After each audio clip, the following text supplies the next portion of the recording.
We begin tonight's session with the sacred chanting of Chapter 6, Dhyana Yoga, the path of meditation, self-discipline and inner harmony as revealed in the Bhagavad Gita. We will be following the soulful and inspiring slides by Pujya Swami Omkarananda-Ji, which will lead us verse by verse, allowing us to soak in the deeper meaning of each shloka. Let us now come together with devotion and focus and allow the divine vibrations of the Gita to uplift our hearts. Please join in the chanting of Chapter 6.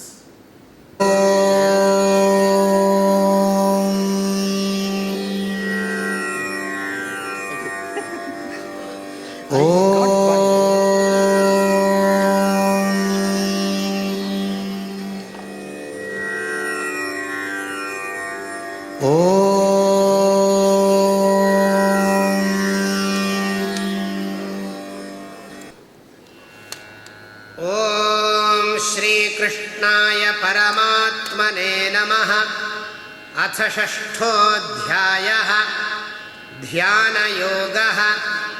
श्रीभगवानुवाच अनाश्रितः कर्मफलं कार्यं कर्म करोति यः स सन्न्यासी च योगी च न निरग्निर्न चाक्रियः यं सन्न्यासमिति प्राहुः योगं तं विद्धि पाण्डव न ह्यसन्न्यस्तसङ्कल्पः योगी भवति कश्चन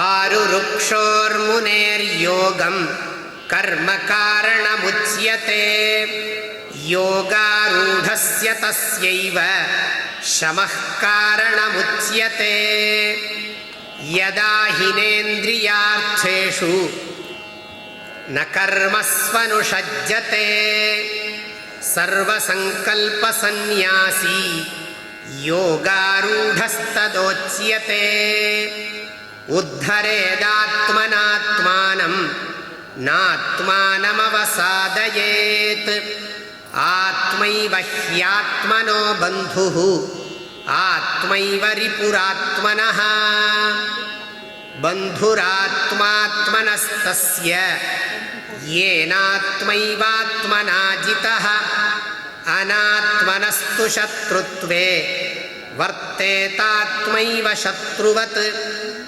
जितात्मनः प्रशान्तस्य परमात्मा समाहितः शीतोष्णसुखदुःखेषु तथा मानापमानयोः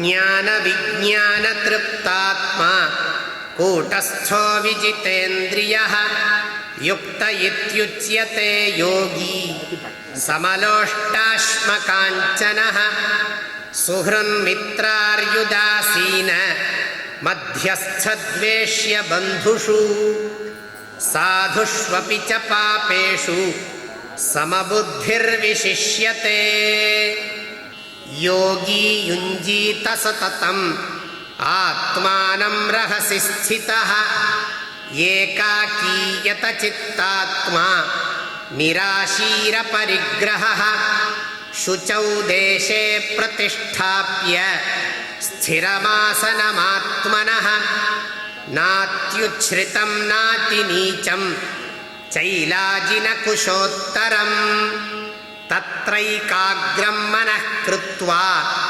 यतचित्तेन्द्रियक्रियः उपविश्यासने युञ्ज्यात् योगमात्मविशुद्धये समं कायशिरो ग्रीवं धारयन्नचलं स्थिरः सम्प्रेक्ष्य नासिकाग्रं स्वं दिशश्चानवलोकयन् प्रशान्तात्मा विगतभीः ब्रह्मचारी व्रते स्थितः मनः संयम्य मच्चित्तः युक्त आसीत मत्परः युञ्जन्नेवं सदात्मानं योगी नियतमानसः शान्तिं निर्वाणपरमां मत्संस्थामधिगच्छति नात्यश्नतस्तु योगोऽस्ति न चैकान्तमनश्नतः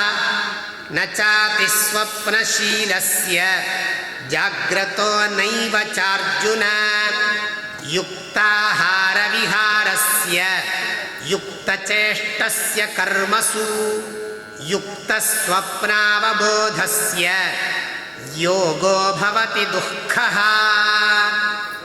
यदा विनियतं चित्तम् आत्मन्येवावतिष्ठते निःस्पृहः सर्वकामेभ्यः युक्त इत्युच्यते तदा यथा दीपो निवातस्थः नेङ्गते सोपमा स्मृता योगिनो यतचित्तस्य युञ्जतो योगमात्मनः यत्रो परमते चित्तं निरुद्धं योगसेवया यत्र चैवात्मनात्मानं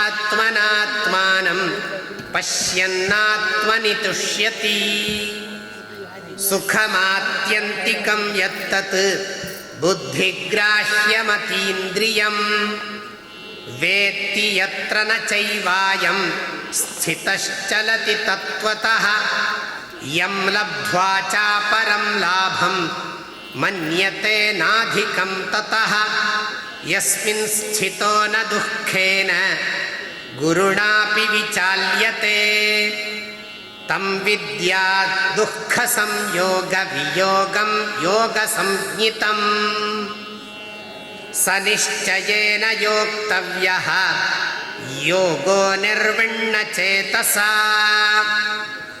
संकल्पप्रभवान् कामान् त्यक्त्वा सर्वान् शेषतः मनसैवेन्द्रियग्रामं विनियम्य समन्ततः शनैः शनैरुपरमेत् बुद्ध्या धृतिगृहीतया आत्मसंस्थं मनः कृत्वा न किञ्चिदपि चिन्तयेत् यतो यतो निश्चरति मनश्चञ्चलमस्थिरं ततस्ततो नियम्यैतत् आत्मन्येव वशं नयेत् प्रशान्तमनसं ह्येनं योगिनं सुखमुत्तमम् उपैति शान्तरजसं ब्रह्मभूतमकल्मषम् युञ्जन्नेवं सदात्मानं योगी विगतकल्मषः सुखेन ब्रह्म संस्पर्शम् अत्यन्तं सुखमश्नुते सर्वभूतस्थमात्मानं सर्वभूतानि चात्मनि ईक्षते योगयुक्तात्मा सर्वत्र समदर्शनः यो मां पश्यति सर्वत्र सर्वं च मयि पश्यति तस्याहं न प्रणश्यामि स च मे न प्रणश्यति सर्वभूतस्थितं यो मां भजत्येकत्वमास्थितः सर्वथा वर्तमानोऽपि स योगी मयि वर्तते आत्मौपम्येन सर्वत्र समं पश्यति योऽर्जुन सुखं वा यदि वा दुःखं स योगी परमो मतः अर्जुन उवाच योऽयं योगस्त्वया प्रोक्तः साम्येन मधुसूदन एतस्याहं न पश्यामि चञ्चलत्वात् स्थितिं स्थिराम् चञ्चलं हि मनः कृष्ण प्रमाथि बलवदृढम् तस्याहं निग्रहं मन्ये वायोरिव सुदुष्करम् श्रीभगवानुवाच असंशयं महाबाहो मनो दुर्निग्रहं चलम् अभ्यासेन तु कौन्तेय वैराग्येण च गृह्यते असंयतात्मना योगः दुष्प्राप इति मे मतिः वश्यात्मना तु यतता शक्यो वाप्तुमुपायतः। अर्जुन उवाच अयति श्रद्धयोपेतः योगाच्चलितमानसः अप्राप्य योगसंसिद्धिं कां गतिं कृष्ण गच्छति। कच्चिन्नो भयविभ्रष्टः छिन्नाभ्रमिव नश्यति। अप्रतिष्ठो महाबाहो विमूढो ब्रह्मणः पथि। एतन्मे संशयं कृष्ण छेत्तुमर्हस्य शेषतः। त्वदन्यः संशयस्यास्य छेत्ता न ह्युपपद्यते। श्रीभगवानुवाच पार्थ नैवेह नामुत्र विनाशस्तस्य विद्यते। न हि कल्याणकृत् कश्चित् दुर्गतिं तात गच्छति। प्राप्य पुण्यकृतां लोकान् उषित्वा शाश्वतीः समाः। शुचीनां श्रीमतां गेहे योगभ्रष्टोऽभिजायते। अथवा योगिनामेव कुले भवति धीमताम्।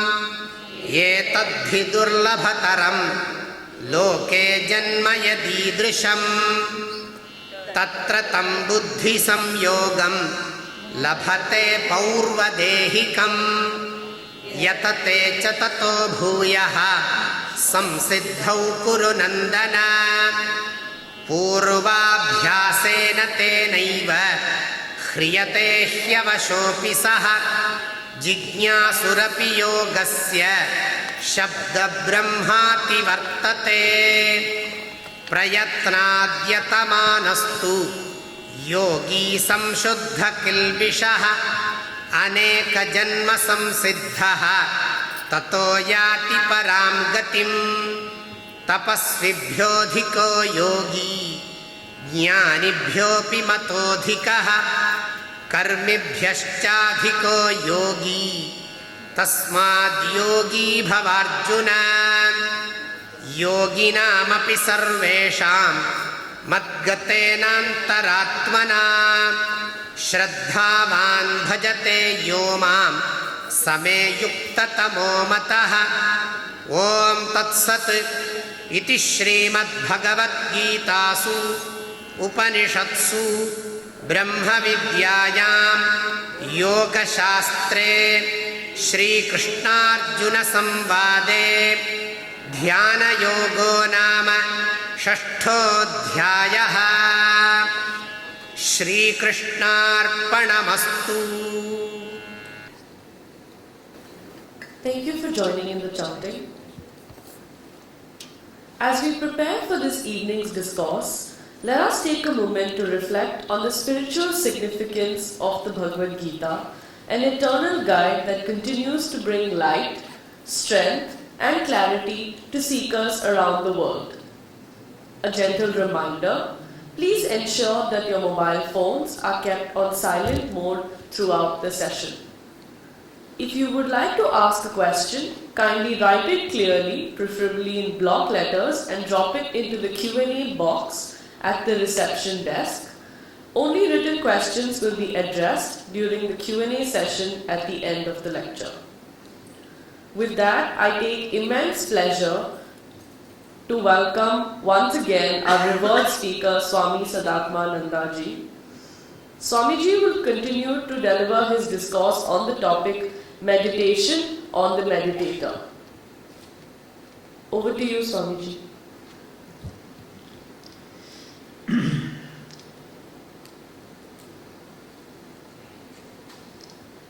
ॐ नमो भगवते वासुदेवाय।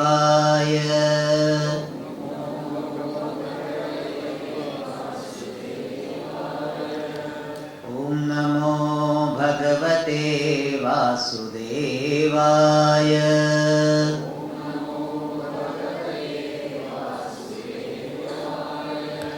ॐ नमो भगवते वासुदेवाय।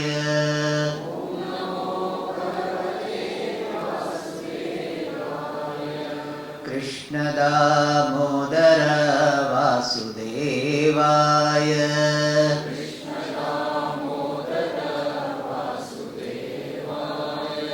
कृष्ण दामोदर वासुदेवाय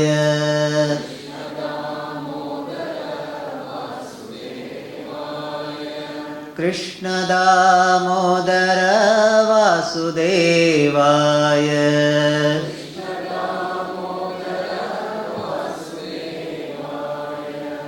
ॐ नमो भगवते वासुदेवाय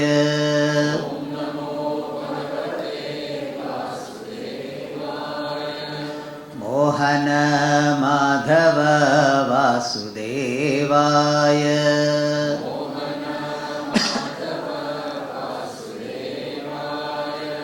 मोहन माधव वासुदेवाय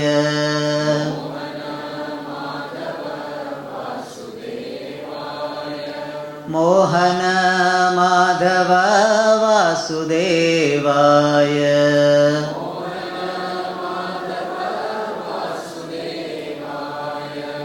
ॐ नमो भगवते वासुदेवाय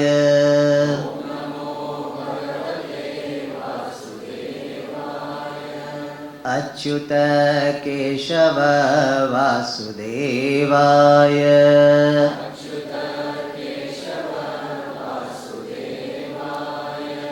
अच्युत केशव वासुदेवाय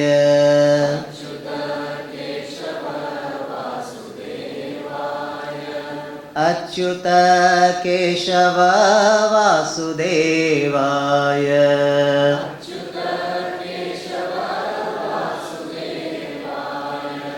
ॐ नमो भगवते वासुदेवाय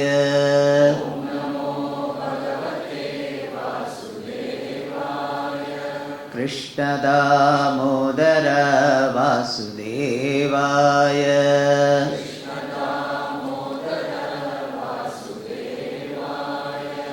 मोहन माधव वासुदेवाय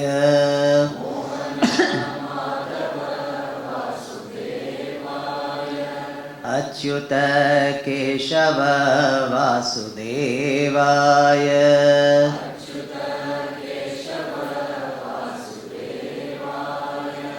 ॐ नमो भगवते वासुदेवाय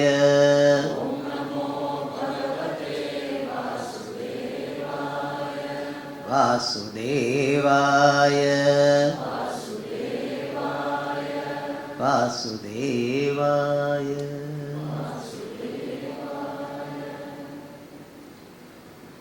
ॐ सदाशिवसमारम्भां शङ्कराचार्यमध्यमाम् अस्मदाचार्यपर्यन्तां वन्दे गुरुपरम्पराम् ॐ पार्थाय प्रतिबोधितां भगवता नारायणेन स्वयं व्यासेन ग्रथितां पुराणमुनिना मध्ये महाभारतम् अद्वैतामृतवर्षिणीं भगवतीम् अष्टादशाध्यायिनीम् अम्ब त्वामनुसन्दधामि भगवद्गीते भवद्वेषिणीम् यं ब्रह्मा वरुणेन्द्ररुद्रमरुतः स्तुन्वन्ति दिव्यैस्तवैः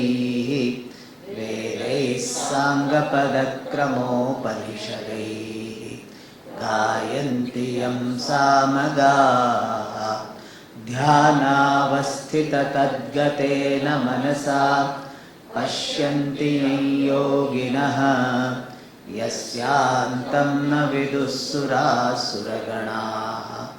देवाय तस्मै नमः देवाय तस्मै नमः।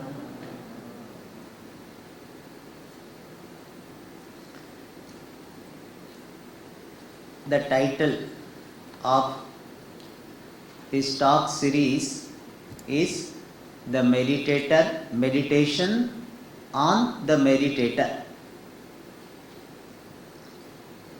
What we meant is dwelling upon the meditator, because the quality of the meditation depends upon the meditator as a person. To what extent he or she has prepared, developed this meditativeness, based on that one will be able to do meditation. And this meditation is of two types. One is called Saguna Dhyanam, Ishvara Dhyanam, which is otherwise called Upasanam. And for the 2 days, a little bit more than 2 days, we saw the Dhyaya, the object of meditation, Alambanam, the support for meditation in the form of Pratima, in the form of Omkara, in the form of different mantras. Japa Dhyanam topic we highlighted. So Alambanam, support.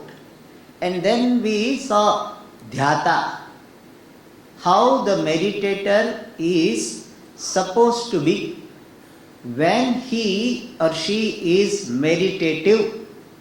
When he or she has got meditativeness, then he or she can be a successful meditator.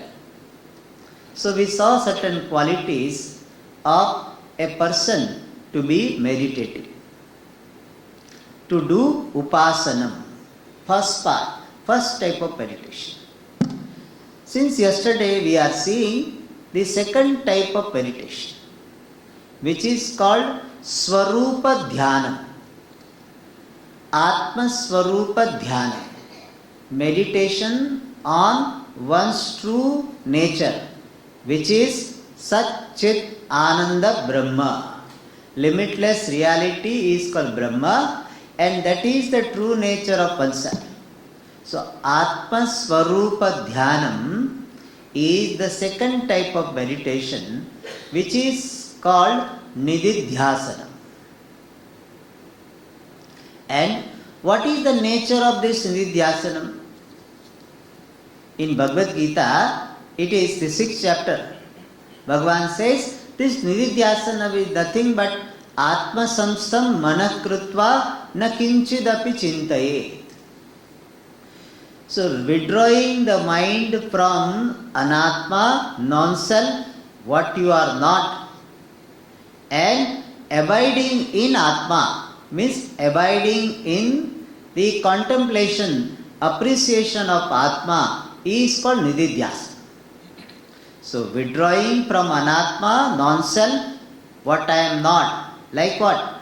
The body, senses, mind and their qualities. So I withdraw my mind from all the qualities, limitations related to the Anatma, the non-self, and abide in my true nature, which is Sat Chit Ananda, Asangaha, Akarta, Abhokta, Adhishthanam. Adhishthanam means I am the truth of everything. Everything is nothing but my manifestation. This type of contemplation is called Nididhyasana. So Nididhyasanam, what is the nature? Anatmanaha manaha nigrihya atmani sthapanam. So withdrawing the mind from Anatma and abiding in Atma. So it is a very beautiful way of seeing. Staying in yourself, staying at home. Home is what? Your true nature is your home. Staying in yourself is Nididhyasana. You have been wandering outside all over the world, and now you stay back in your own home, means in your true nature. That is Nididhyasana. And in Nididhyasanam also 3 factors are there.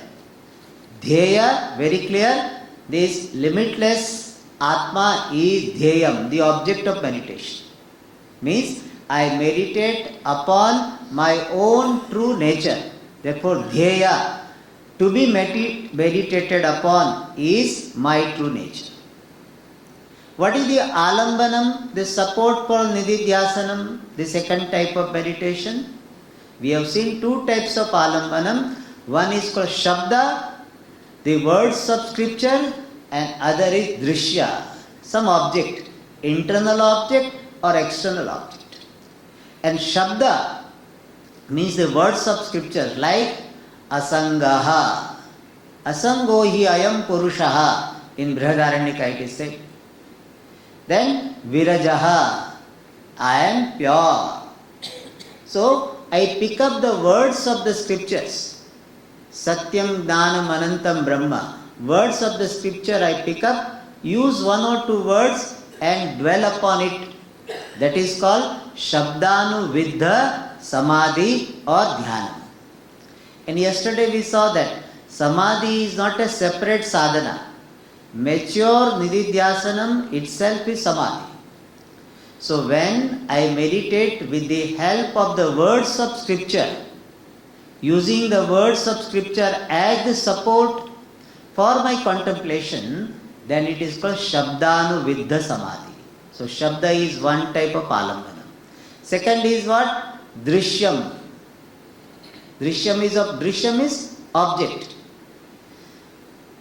It can be internal object in the form of a thought. Generally we are afraid of thought. We are having thought as a complaint. Oh, I am Swamiji, I have got so many thoughts. Shastra says, any thought can become alambana, the support for meditation on yourself. How? Any thought comes, you appreciate. First you be aware of the thought. Then you appreciate, I am Sakshi of this thought. I am the witness of this thought. So first, focus on the thought. From the thought, you go to the appreciation of Sakshi. And that Sakshi, I am. So I am Sakshi of the thought. I by myself am Chinmatraha, pure consciousness, ever free from impurity, ever free from samsara, bondage, problem. And this is called Antara Drishyanu Viddha Samadhi. Meditation on myself with the help of internal object in the form of a thought. See, this is a very beautiful thing. That thought which is generally a problem for people can become the support for meditation. And another way of this Drishyanu Viddha Samadhi, the meditation with the help of Drishyam, is Bahya Drishya, means any object outside. In the first Drishyanu Viddha, we are keeping thought as the object, thought as the alambana. In second one, we are keeping any external object. You take a flower and appreciate that in this flower, existence is there, shining is evident, it has got some utility, priyatvam, and it has got nama and rupa. Name and form are mithya, they do not have a substantial existence. What is there is only pure existence manifesting through this flower. So this flower is nothing but Satchidananda Brahma. Satchidananda Brahman alone is manifesting through this flower. Not only this flower, everything, every person, every object, every situation is nothing but manifestation of Satchidananda Brahma. So people ask this question, what is Brahman? What is Brahman? What is the existence? That is Brahman. So Brahman, we don't have to go in search to some forest or some Rishikesh, Uttarkashi, etc. Every object is nothing but Brahman. Only thing you have to change your perception, you have to change your vision guided by the scriptures. Then you can appreciate everything is Brahman.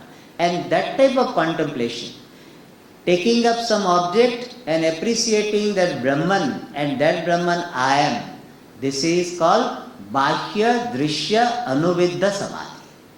Antara Drishya Anuviddha. Antara Drishya means internal object. Antara Drishya Anuviddha Samadhi means contemplation with the help of internal object in the form of a thought. Bahya Drishya Anuviddha Samadhi means contemplation based on, associated with the external object. So Alambana, first factor was what? This Dhyaya. Second is Alambana. Alambana means support, which can be the Shabda of the Shastra or internal or external object. The third factor is, in this contemplation, the second type of meditation, is Dhyata, the meditator. So we dwell upon this meditator. This meditator is supposed to be the one who has got clarity and conviction about one's true nature. That we saw yesterday. I need to be very clear that I am Satchit Ananda Brahma. Not only clear, I am convinced of it. Conviction is very important. Otherwise, it may be a matter of just belief. Shastra says, I am Brahman. That is not good enough. Conviction. So when clarity and conviction is there, then only this meditator can meditate. So the first quality of this meditative meditator is clarity and conviction of one's true nature. Second requirement we saw yesterday is Nivritti Pradhana life, Jivan Shaili. The lifestyle should be such that there is more and more time available for contemplation. And this Nivritti, this withdrawal, should be based on Vairagya. So Vairagya based Nivritti Pradhana Jivana Shaili. The lifestyle based on, lifestyle characterized by withdrawal, minimum active external activities, more time available for contemplation. Third requirement is for this meditator is Atma Krupa. This is a Krupa means grace, favor. So one needs to have the favor, the grace of oneself. In Shastra we talk about 4 types of Krupa. What are they? One is Shastra Krupa, the blessings of the scriptures. When you have got blessings of the scriptures, then the words of the scriptures will be clear to you. And how do you get the blessings of the scriptures? By respecting scriptures. Never put the books down. Don't throw the book. Don't sit on the book. Respect the text. Some people, that pencil, they will be using as a toothpick also. And with the same pencil they write on the book. Disrespect to the Shastra. So respect Shastra. One important principle in life. When you respect something, you will be blessed by that thing. If you want to be blessed by any source, respect the source. So Shastra Krupa, the grace of the scripture, when you have, then you are able to remember Shastra, you are able to understand the Shastra, the scriptures. So Shastra Krupa is required. Second is Guru Krupa is required. Grace of the teacher. Bhagavan Shankaracharya ji, in some place he writes, the Guru Prasada Labhyam Brahma Vidya. Brahma Vidya is attainable by the grace of the teacher. Nowadays people are not understanding this particular aspect. This Vidya does not come just because you are very bright. Brightness is one of the requirements. But if you do not have this devotion to the Guru, and you just are listening, some recording and not having Shraddha or Bhakti to the Guru, this Vidya does not come. You may have some scholarship perhaps, but the Vidya which will transform your life, that can come only when you have got Shraddha, Bhakti in Guru. And you will receive the grace of the Guru. By the grace of the Guru, this Vidya comes. So second grace we require is Guru Krupa, the grace of the teacher. Third factor required is Ishvara Krupa, the grace of the Lord. It is said very beautifully, Ishvaranugrahadeva Pumsam Advaita Vasana. The desire for knowing this non-dual Brahman comes only when there is a grace of Ishvara. Therefore we require grace. How do we attain the grace of Ishvara? By contributory activities and prayers. And the fourth grace is Atma Krupa. I require the grace from myself. And what is the Atma Krupa?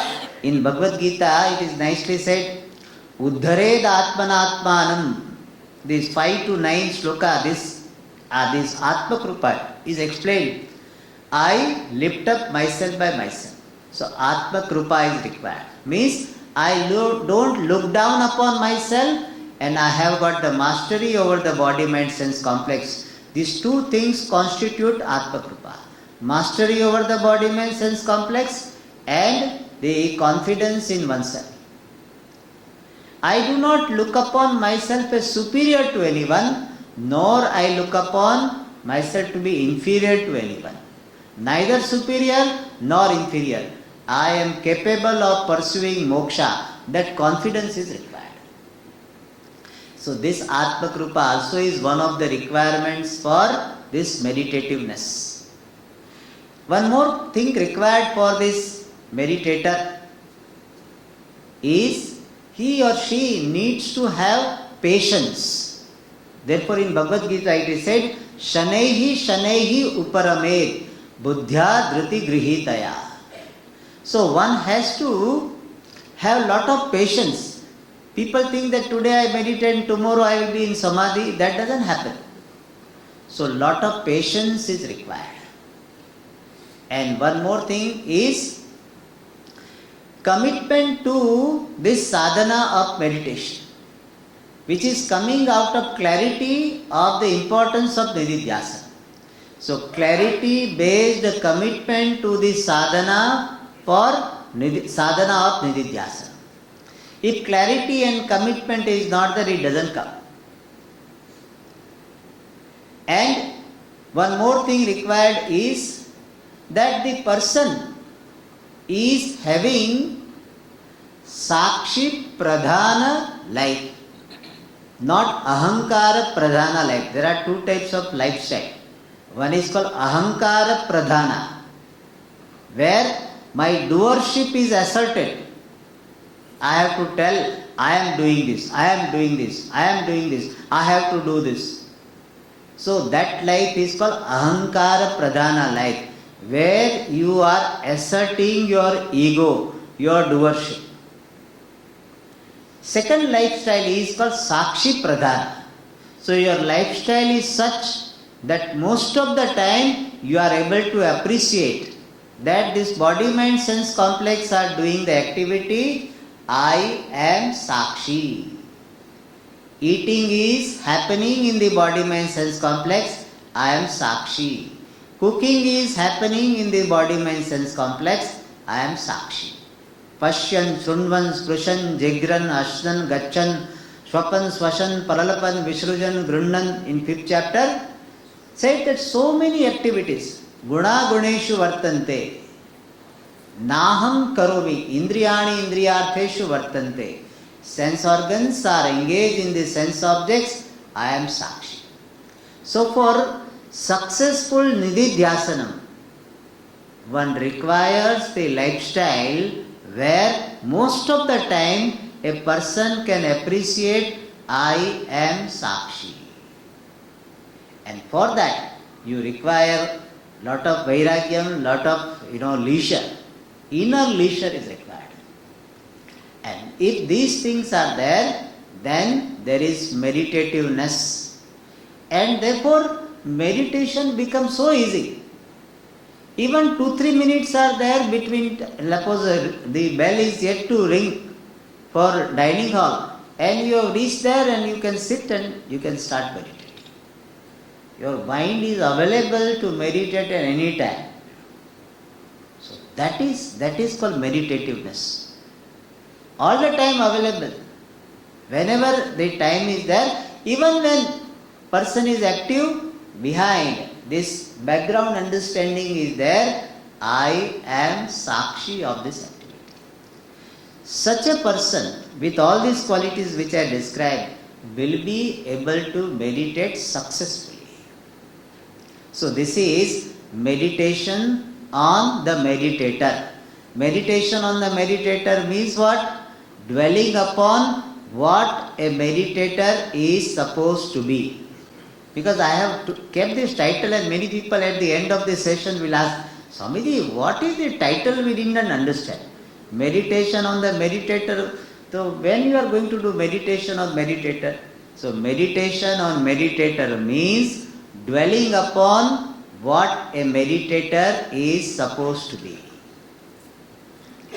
So with this, our main topic is concluded. But I would like to give the entire idea of the 6th chapter, where some more topics are covered. In this Bhagavad Gita, 6th chapter, 1 to 10 shlokas are talking about Bahiranga Sadhana. And one point we need to note, and that is, 6th chapter is primarily focusing on the second type of meditation. Even though we discussed the Upasanam, but this 6th chapter is primarily focusing on Nididhyasana. Even though some of the instructions are common for both types of meditation, but the main focus is on Nididhyasana. And Bhagavan Sri Krishna, firstly 1 to 10, he talks about Bahiranga Sadhana. Bahiranga Sadhana means remotely contributing factors to Nididhyasana. The factors which are remotely, indirectly contributing to this success of Nididhyasana. And what are they? First factor he talked about in the first 2 shlokas, and that is Karma Yoga. A person will be fit for Nididhyasanam only when a person has prepared with the life of Karma Yoga. Many people don't like the stage of Karma Yoga. They said, Swamiji, I would like to go to Jnana Yoga directly. If you are qualified and you go for Jnana Yoga directly, very good.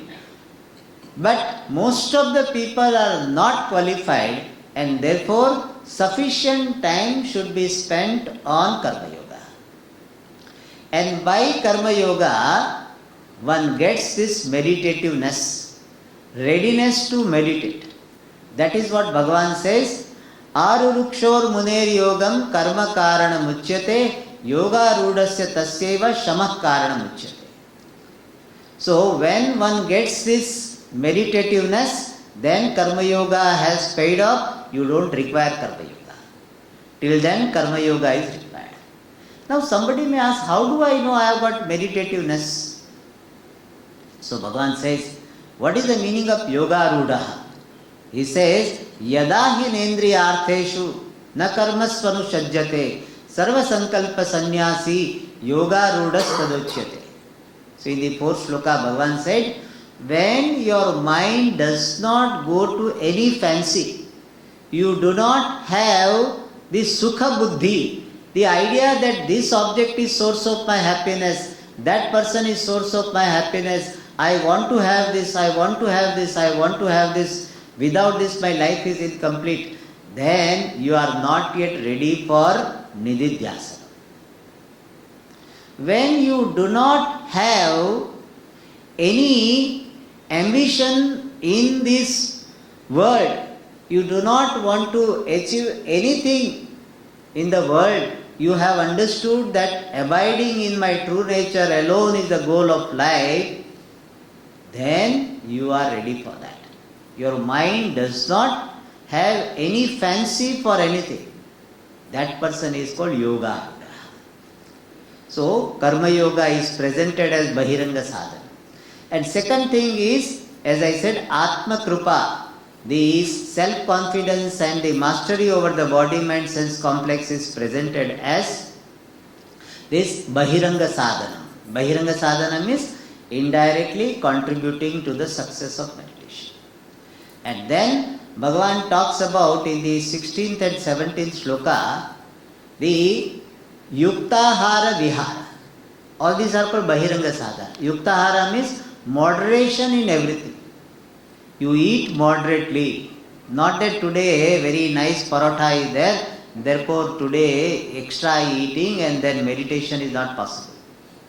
So, having moderation in eating, moderation in sleeping, moderation in doing this physical activity, moderation. So, these are called Bahiranga sadhana. That are talked about 1 to 10 and also 16 and 17 shloka. Then 11 to 20, Bhagavan is talking about the Antaranga sadhanani. Antaranga sadhanani means the preparations required immediately before meditation. That is from 11th shloka, Surun Mitra Shuchau Deshe Pratisthapya Sthirapasana Matmanaha. So there Bhagavan says you take proper posture, proper seat for sitting, you withdraw your sense organs and withdraw your mind. And in the previous shloka, previous chapter it was said, you have prana, apana, samanam.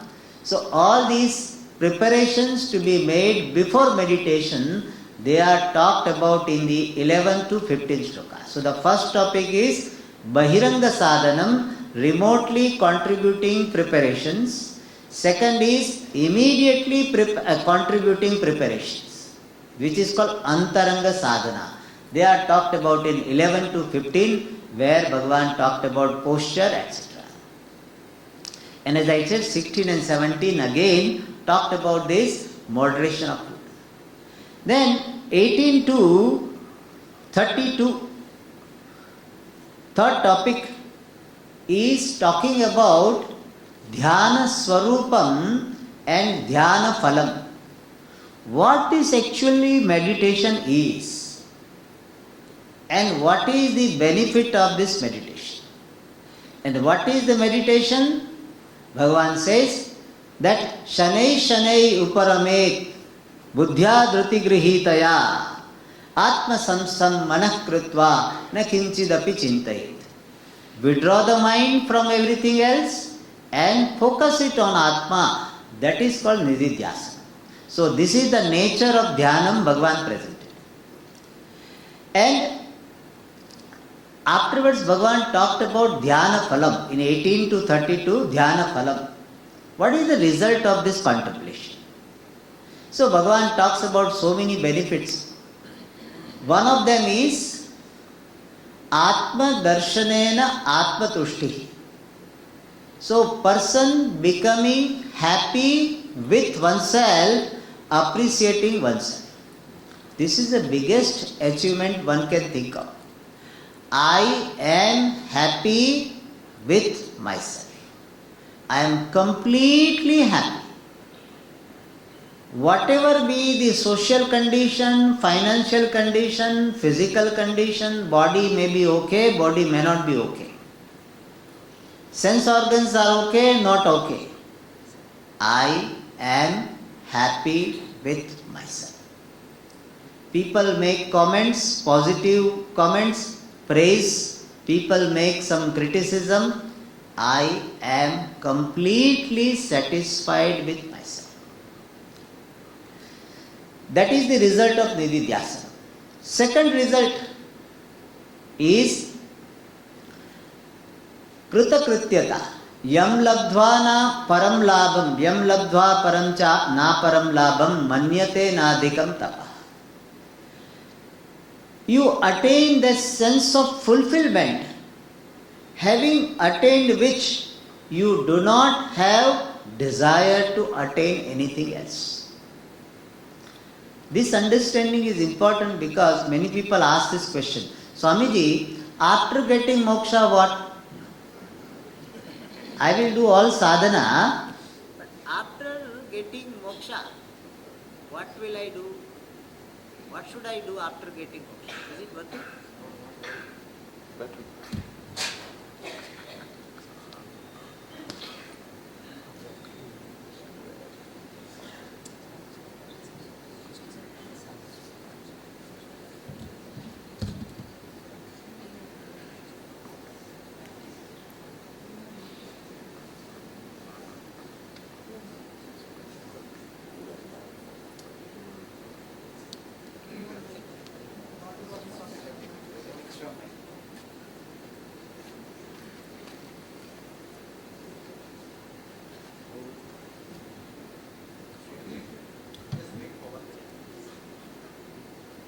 No problem. Okay, let us sing bhajan. Oh. See, this is the test of our maturity. Mic is not working. Traffic sometime, jam, traffic jam. So I used to sing like this. Traffic ho gaya jam, lo hari ka naam. So just traffic is jam.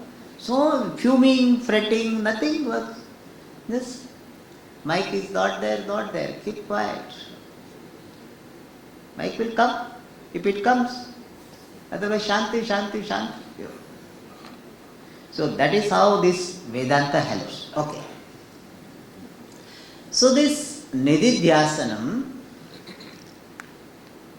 gives us sense of fulfillment, kritakrityata. Kritakrityata is a very beautiful word. Kritam, krityam, yena, saha kritakritya. The one by whom to be done is done. That is called kritakritya.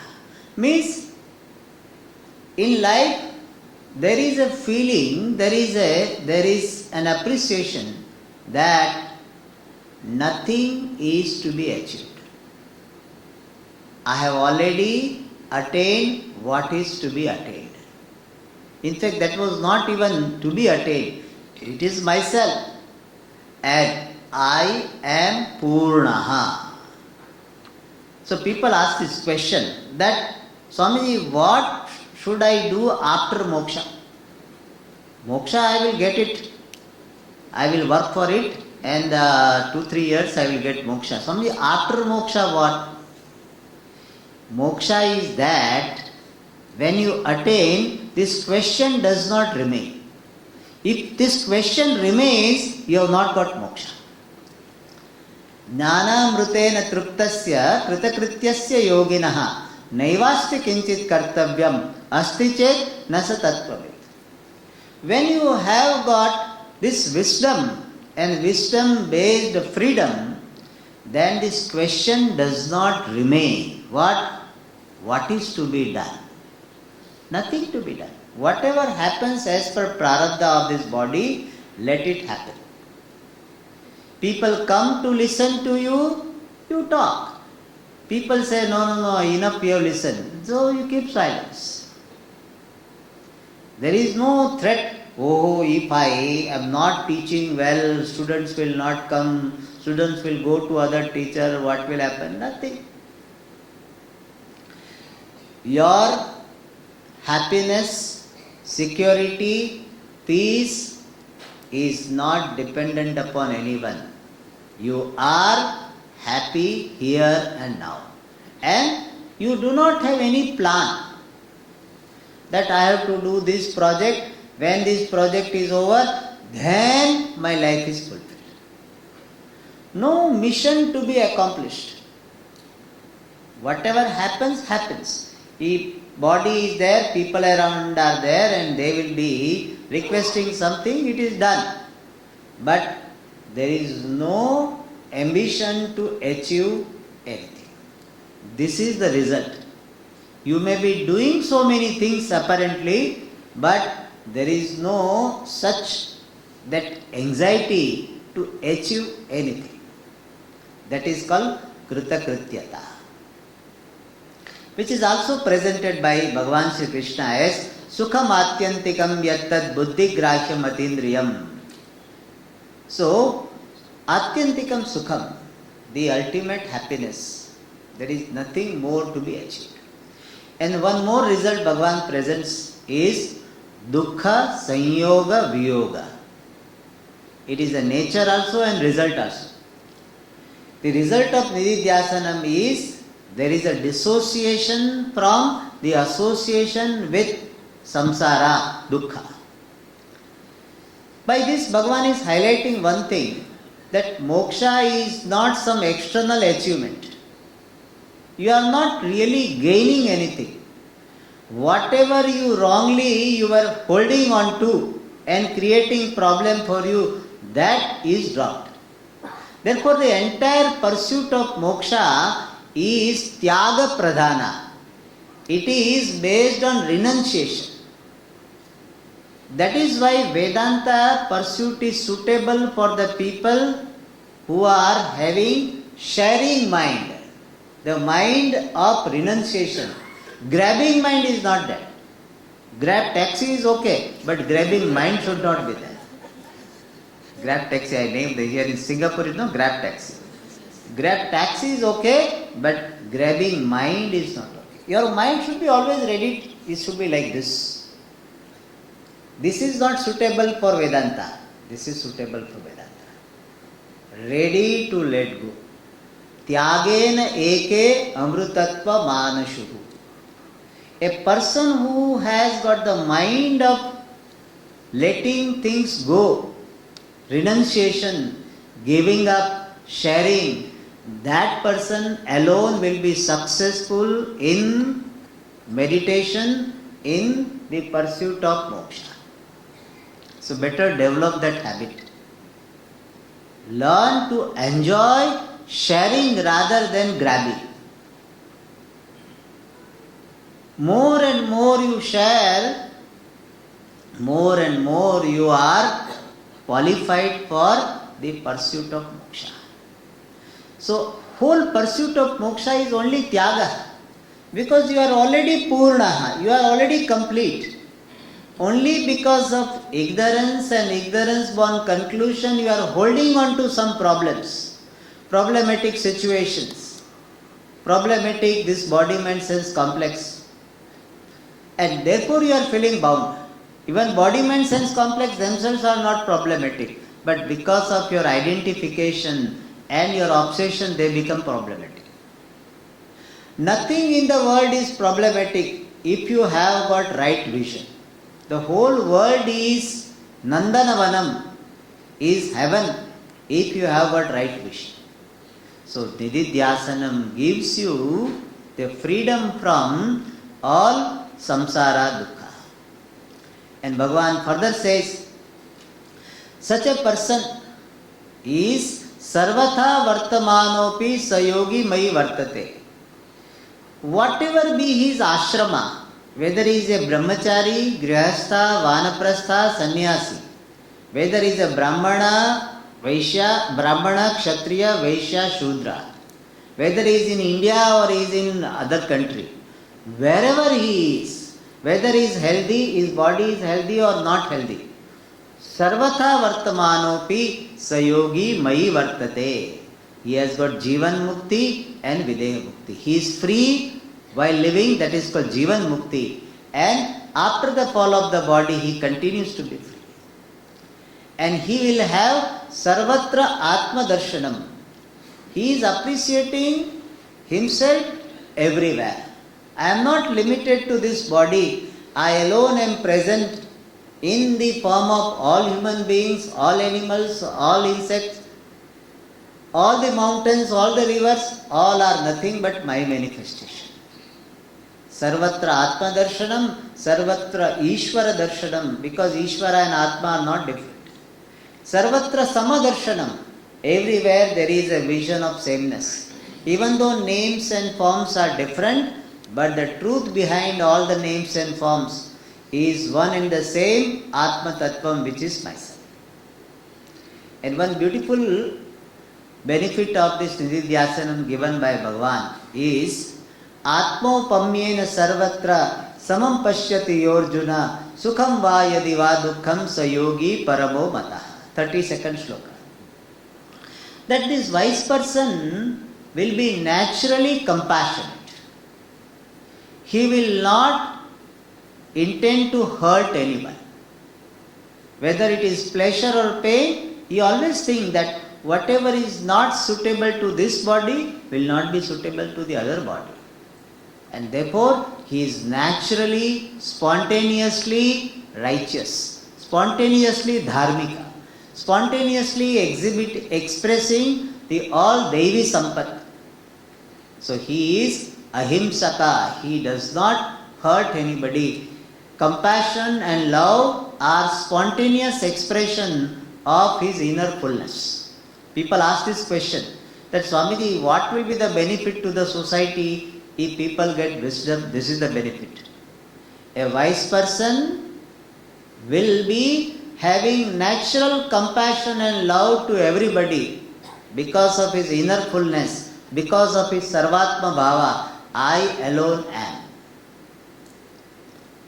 So these are the benefit. Life is completely fulfilled. Nothing is missing. If at all something is missing, you know what is missing? Missing is missing. Nothing else is missing. Nothing is missing. And missing is worth missing. So it doesn't matter. No, Swamiji, missing is missing. So missing is only missing. Nothing is missing. So this is the topic of Jnana Phalam. So 18 to 32, this Jnanam, the Nididhyasana Swarupa, the nature of contemplation and the result of contemplation was given. Then 33 to 36, 4 slokas. 33 to 36, 4 slokas, not 3. 4 slokas, obstacles in contemplation and the solution to these obstacles. That is the topic. Because Arjuna asked this question, Bhagavan, you talked about this contemplation very well. He says, Etasyaham na pashyami chanchalatva sthitim sira. Yoyam yogas tvaya proktaha samyena madhusudana. Etasyaham na pashyami chanchalatva sthitim siram. Chanchalam hi manah krishna pramati balavad dridam. Tasyaham nigraham manye vayo rivasu dushkaram. So these 2 shlokas, 33, 34, Arjuna presented the problem in meditation. And very nicely says, Bhagavan, you talked about this contemplation very well. But I don't think that I will be able to maintain this contemplation. Even if I start, I will not be able to maintain this contemplation. Why? My mind is chanchalam, restless, flickering. Chanchalami mana Krishna, pramati, very turbulent, balavat, very powerful, dradam, very firm. People say, Swamiji, kya kare, man manta nahi hai. My mind doesn't listen to me. So that's what. So Arjuna says, see Arjuna who is so powerful. This powerful Arjuna is telling that I am not able to control. He says, Chanchalami manah Krishna pramati balavad dradam. Tasya nigraham aham manye vayoriva sudushkaram. To control the mind is as good as controlling the vayu, the air. Suppose you are asked, you control this air. Don't let the air go. How difficult it is. So Arjuna says, Bhagavan, everything okay, ellaru okay, but my mind is not available, is not controllable. And therefore I don't think I can do meditation. So you know Bhagavan's answer? So Bhagavan is validating Arjuna's problem. Asamshayam mahabaho manodurnigraham chalam tasyaham manodurnigraham chalam abhyasena tu kaunteya vairagyena cha grihite. So 35th sloka Bhagavan said, Arjuna, you are right. So this is a very good message to all the teachers. Validate the question and the difficulty of the student. Don't put the student down. Always say, yes, your problem, your question is valid. Never tell the questioner, if you happen to be a teacher or parents, never tell your child you are asking a silly question. Never you should say. Those who have studied with me, they will never hear this. I never said, I don't remember that I told that this is a silly question. There is no silly question. From the standpoint of the questioner, question is always valid. When he gets the answer, perhaps he may think that my question was silly. But the platform on which the questioner is standing, question is always valid.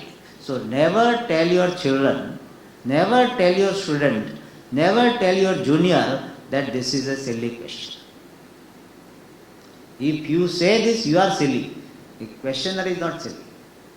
So question, Bhagavan said, yes, you are right, Arjuna. Asamshayam mahabhaho mano durnigraham chalam. Yes, Arjuna, you are right. It is difficult to control the mind, master the mind. Master is a better word. How?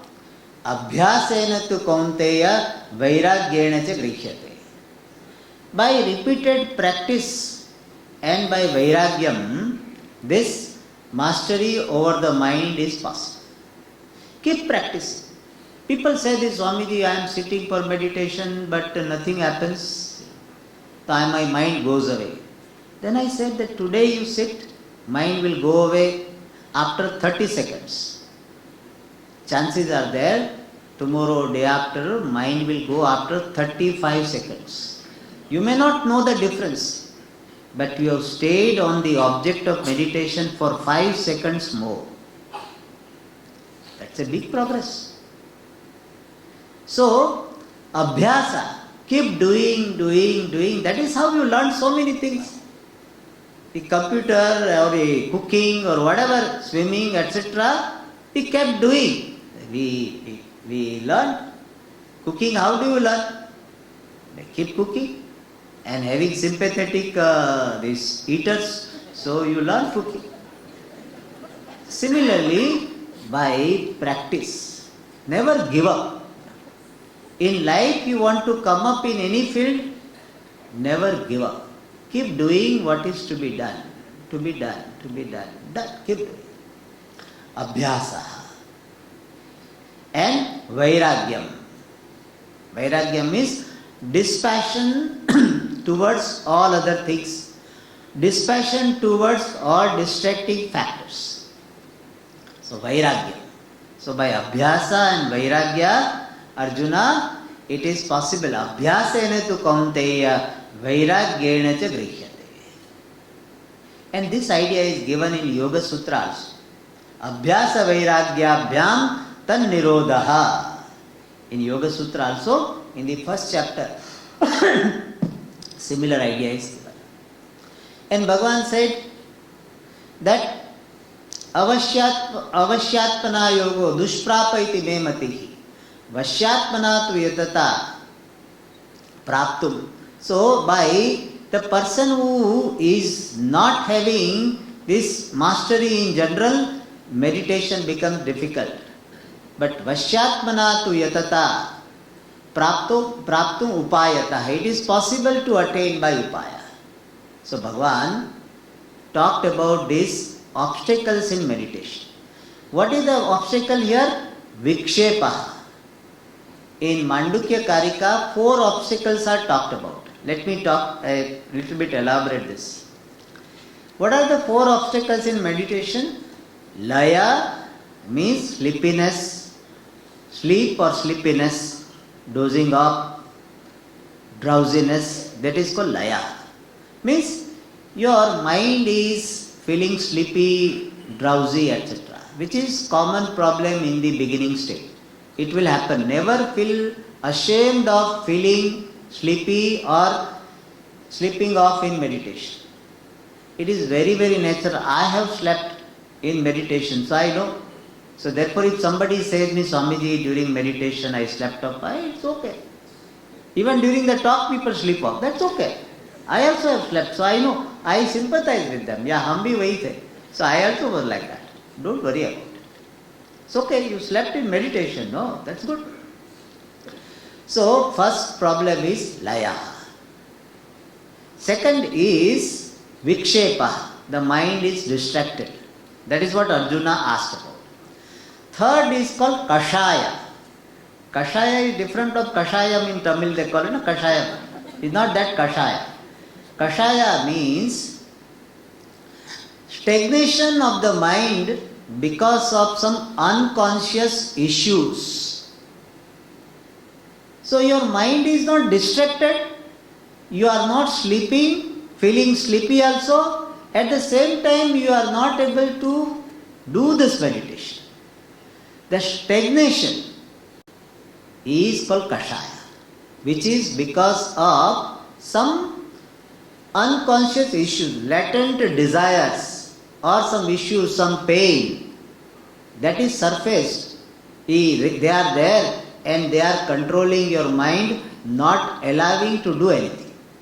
You are not sleepy or sleeping, your mind is not going to any other object, stagnation. Like you might have experienced sometimes. Mind is not going to other object, it's not sleepy, but you are not able to do anything. Stagnation. That is called kashaya. And the fourth one is a problem which comes much later. That to have this problem you have to do meditation. And that is called rasaswada. Rasaswada means what? When you do meditation and you are not feeling sleepy, your mind is not going out, kashaya also is not there, and you are able to meditate. Om Namah Shivaya, Om Namah Shivaya. And meditation is happening after long practice. Today it is happening. And you know what feeling comes? How nice it is. How nice it is. See? I am meditating. How nice. How nice. This is called rasaswada. You have got this feeling of joy. So people say, Swami, Anand ke liye to sab kuch karte hai. We are doing everything for Ananda. What is the problem? So because of this, how nice, how nice.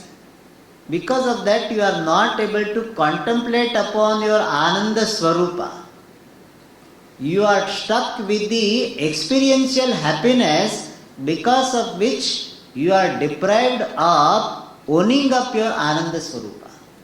This how nice will not remain. It will go away. And again you will have that I am dukhi, I am limited, etc. will come back. Therefore this rasaswada also is considered to be obstacle. But this obstacle doesn't come so easily. Don't think that Swamiji, today I will get rasaswada. No. To get this problem also you have to work for meditation. Like certain issues are called affluent issues. Only rich people have certain problems. To have those problems you have to earn a lot.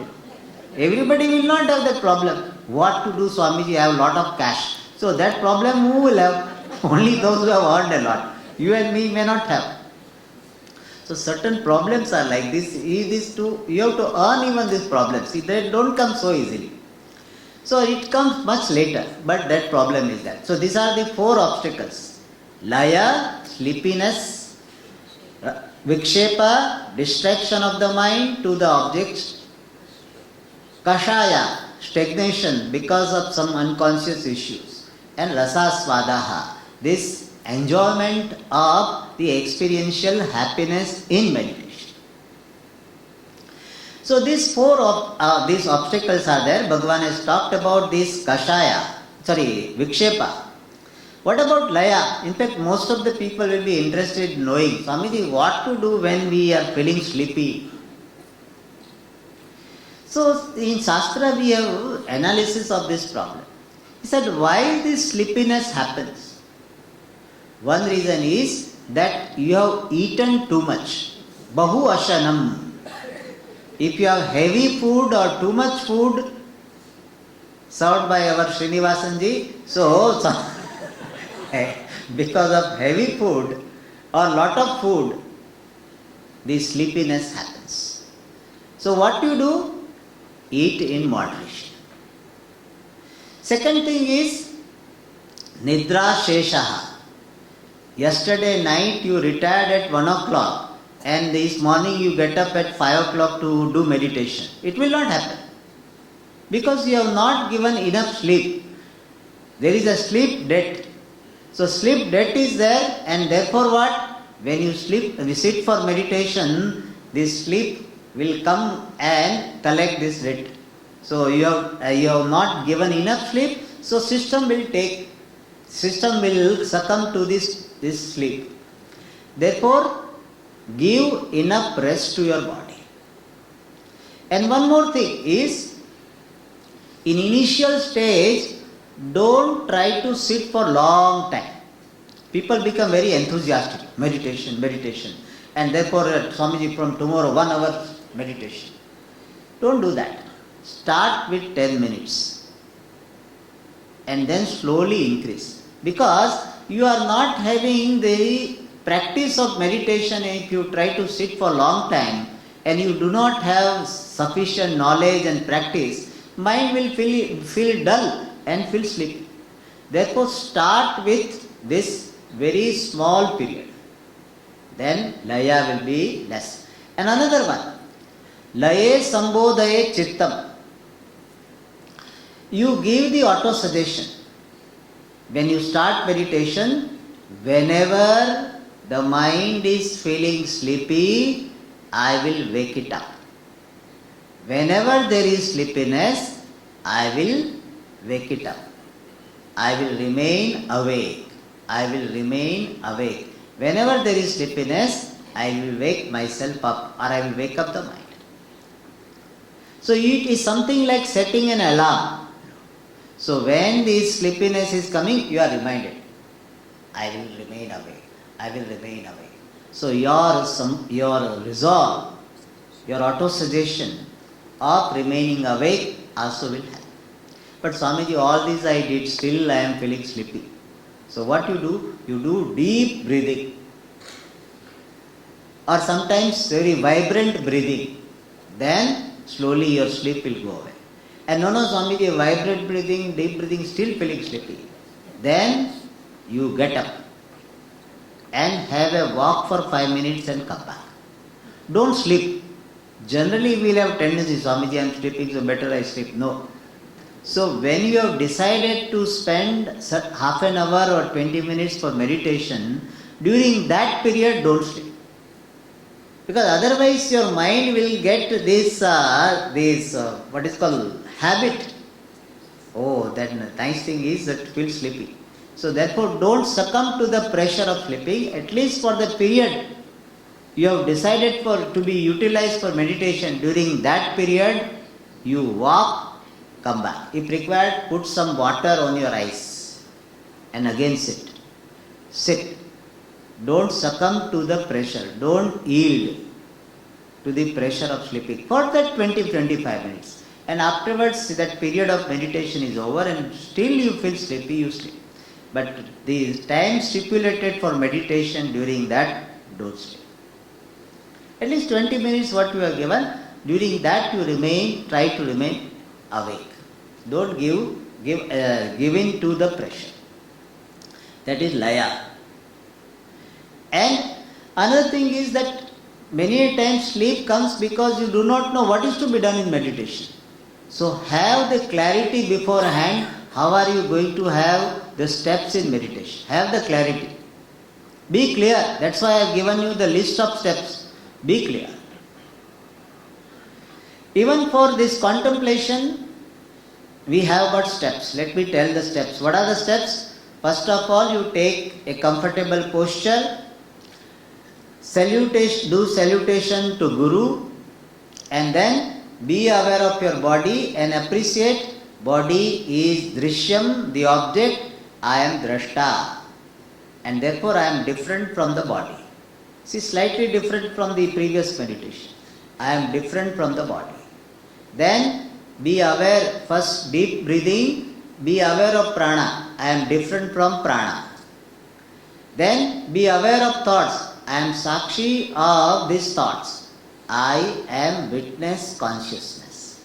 By myself I am consciousness free from all limitations. I am Satchit Anandam.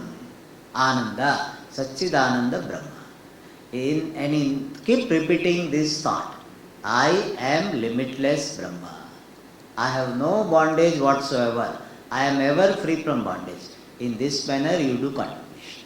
So you need to have the clarity of what you are going to do. If you don't have, then your mind will feel sleepy. So this is about laya. Vikshepa, just now we saw the abhyasa and vairagya. Vairagya means dispassion. How do you get dispassion? By seeing the limitations of all things in life. They have got a place, but they themselves cannot give me what I am seeking in life. And have the company of right people. Give up the company of those people who are invoking the passion, these worldly desires in you. And pray to Bhagavan, O Lord, give me vairagya. We have a very beautiful prayer. The Annapurne Sadapurne Shankara Prana Vallabhe Jnana Vairagya Siddhyartham Bhikshan cha Parvati. So you pray to Bhagavan to give vairagya. I generally tell people, when you go to Tirupati, people will be asking what? Say, give promotion to my son, admission to my son, let my daughter get married, let my son get married. That's what people go. You go and ask for vairagya to Tirupati. Tirupati also will be surprised. My God, this is something new. He will immediately grant. Because nobody asked for that. So you ask for vairagya. Bhagavan will grant you vairagya very fast. So ask for vairagya. People ask for different objects of raga, likes. You ask for vairagya. So that is the way you get vairagya. And thereby you become free from the problem of this vikshepa. And kashaya, you have to just be watchful. Mind is stagnated. I am sakshi of this stagnated mind. And then whatever problem is there, it will come in the form of vikshepa, and you handle in the same manner as you handle the problem of vikshepa. Vikshepa means distraction. And rasaswada, you develop this viveka. This is an experiential happiness. I am the truth of this experiential happiness. Ananda Swarupaha. I did not get stuck with the experiential happiness. I own up my Ananda Swarupa. By that rasaswada you handle. But as I told you, rasaswada problem doesn't come so easily. You have to wait a long time for having this problem. But when it comes, you handle. So this is the next topic. 33 to 36 is the dhyana pratibandhaka and parihara. The obstacles to meditation and the resolution or the solution to the problem. Then the last topic is yoga bhrashta topic, which is very, very interesting for many people. Because most of the people start their spiritual pursuit after 60, 65, and then they feel that whether I will be able to attain moksha in this life. Arjuna also has this. You know, Arjuna, when he was fighting this war, his age was about 80. So even though we always show him as a very young man, but he was very, very old as per our standard. Anyway, so he asked this question. He says, Ayati Shraddhayopetaha yoga chalita manasaha. He says somebody is making effort, but his effort is not enough. He has got Shraddha, but he could not make enough efforts. Then Kam Gatim Krishna Gacchati. What will happen to that person? Ayati Shraddhayopetaha yoga chalita manasaha.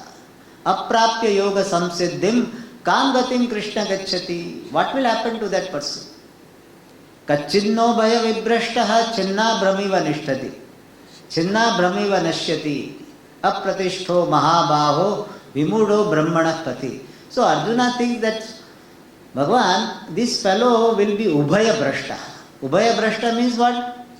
He could not do this karma because he was busy attempting for meditation. So punyam he did not earn. And he did not get the result of dana. So he is a ubhaya brashta. Karma margat brashtaha and this dhyana margat brashtaha. He is fallen from both. That he did not do these religious activities, therefore he will not get punyam, higher loka. He did not succeed in his meditation, therefore he will not get videya mukti moksha. And therefore he will be finished. Finished means what? He will go to lower loka. Because only papam is there, punyam he has not done. So he says, Bhagavan, I feel that this person, the ubhaya brashtaha. And he said, Bhagavan, I have this question. What will happen to that person? Because many of you may have this question. Swamiji, I start this pursuit just now. And if I don't attain the success in my pursuit, what will happen to me? Will I get higher loka or will I go to lower loka or what will happen to me? Will I not be ubhaya brashta? Ubhaya brashta means fallen from both. Brashta means fallen. So both. So Bhagavan says, no. Very beautiful shloka Bhagavan says. Bhagavan says, na iha na amutra vinashastasya vidyate. Very nice sentence. Nahi kalyana krit kasyit durgatim tata gacchati. A person who is following the noble path of meditation, he will never have undesirable end, undesirable result, undesirable lot. He will definitely have a very good lot. So this is a very important sentence everybody can remember. Nahi kalyana krit kasyit durgatim tata gacchati. Hey Arjuna, anybody who is kalyana krit, here kalyana not Tamil kalyana. Kalyana is a Sanskrit kalyana. Otherwise, kalyana krit means one who has done marriage. So one who has married, he will not have a problem. Yeah, that also is okay. But here Bhagavan wants to say, one who is following this pursuit of moksha, pursuit of this nididhyasanam, will not have undesirable situation. In any case, here and hereafter. What will happen to him? Shuchinam Srimatam Gehe Yoga Brashto Bijayate. He said he will be born, he dies, he could not get the final result of nididhyasanam, but he will be born in Shuchinam Srimatam, cultured and very prosperous people. In their house he will be born, she will be born. Or Athava Yogi Nameva Kule Bhavati Devatam, he may be born in the family of some very learned, meditative people. And then what will happen? Tatratam buddhi sanyogam labate paurvadehikam yatate cha tato bhuyaha samsiddhau kuru nandana. He will pick up the thread. He may not have to start from karma yoga. Even little bit karma yoga he does, his mind is contemplative, like Ramana Maharshi. He did not do a preparatory sadhana in the childhood itself. Purvabhyasene teneva hiyate yavashopi saha. Jignasurapi yogasya shabda brahmati vartate. In the childhood itself there is a vairagya. And he will pick up the thread from where he had left and aneka janma samsiddhaha. Then labate paramgatim. He will be refined in so many janmas and he will definitely attain moksha. So once you have started, then you will definitely attain. Never lose heart. Never lose hope. Once you have started, you are definitely going to attain moksha. And then, answering this question of yoga brashta, this is called the topic of yoga brashta. So Bhagavan talked about in the 37th sloka up to 45th sloka, he talked about that. And Then in the last two shlokas, Bhagavan talked about the glorification of this yogi, meditator. He is greater than even the person who is doing tapas, greater than the person who is doing karma, even greater than the person who has got only this indirect knowledge, I am Brahman, but he does not have assimilation. Compared to that learned person also, this meditator is great. Therefore what? You become Tasmad Yogi Bhavarjuna. May you become meditator and meditated upon me as yourself. So with this 6th chapter is concluded. So in the 6th chapter, the Bahiranga Sadhana, the remotely contributing factor, Antaranga Sadhana, immediately contributing factor, what is this meditation, what is the result of meditation, what are the obstacles in meditation, how to solve those obstacles, and even if a person did not attain in the result of meditation in this life, what will happen to the person? All those topics are discussed. So 6th chapter is titled as Dhyana Yoga because Dhyana related all topics are discussed. Now, for us, what is the take home, Swamiji? Oh, so many things you talked about. Enough pandre. What should I what should I do, Swamiji? Okay. So first of all we say, prepare yourself for meditation by leading the life of Karma Yoga, which is called devotional contribution to the totality. This is the first point. Lead the life of devotional contribution to the totality called Karma Yoga. And prepare yourself for Upasadam, meditation on the Lord, invoking the devotee in you, strengthening devotee in you, taking the help of some Nama Japa. And then, when you have prepared yourself with Karma Yoga and Upasana, you have got Chitta Shuddhi and Chitta Naishalyam, then go for Jnana Yoga. Seriously commit yourself to this Shravana Manana Nididhyasanam. Listening to the teacher, resolving the doubt, and finally coming to Nididhyasanam, contemplation.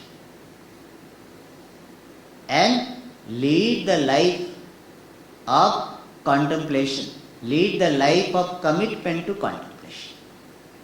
And one important point Bhagavan highlighted, which is very nice to remember, is when we are on the path of Ishvara, when we are in the pursuit of Ishvara, Bhagavan will never let us down.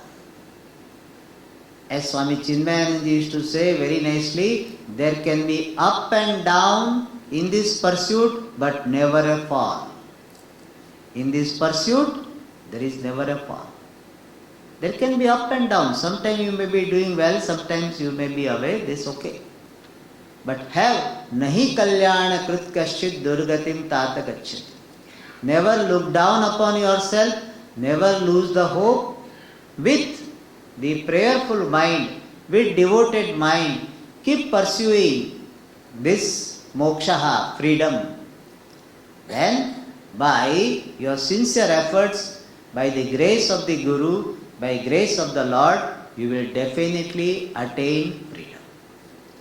With this we conclude, and I will conduct this second type of meditation today for a few minutes, and then we'll take up the question answer.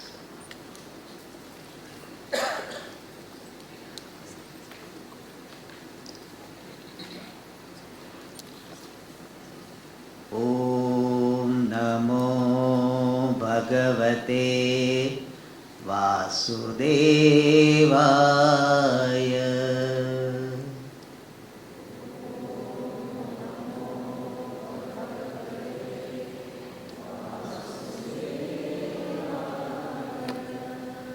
Om Namo Bhagavate Vasudevaya.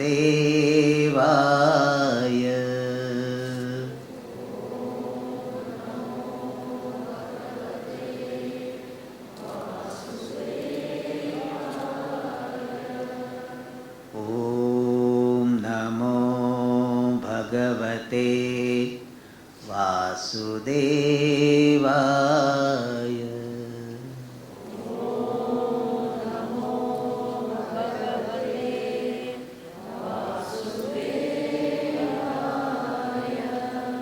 Vasudevaya.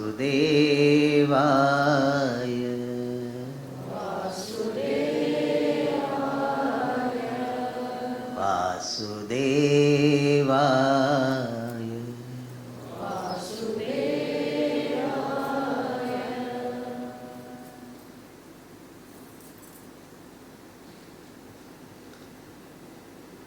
A comfortable and steady posture.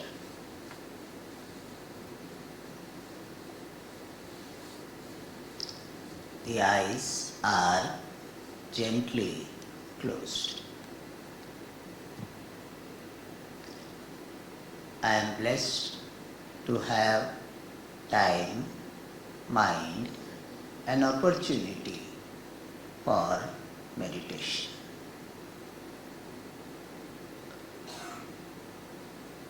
Mentally, I offer salutation to the Guru or the Lord.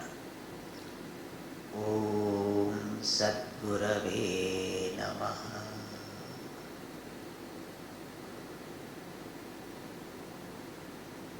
Now, I am aware of this body. Head region, front and back. Both the hands, right and left.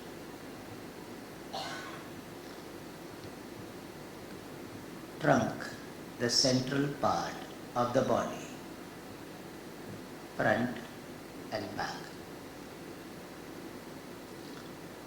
Both the legs, right, left. I am aware of this body. This body is Drishyam, the object. I am Drashta, the knower. Distinct from this body. I am not distant from this body. I am distinct from this body.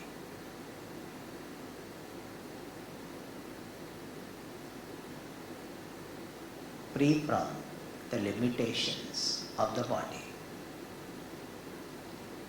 The body is born. I am never born. The body is going to die. I am never going to die. Immortal, knowing principle, I am. Now, deep conscious breathing.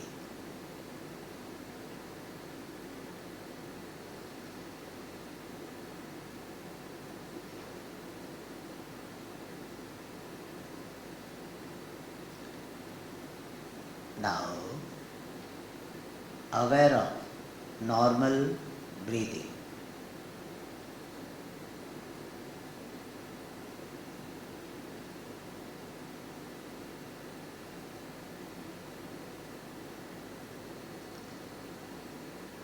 I am aware of prana, distinct from prana.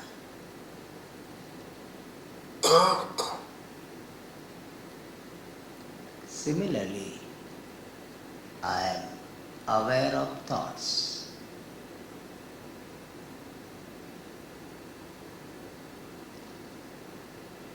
I am Sakshi, the witness of thoughts.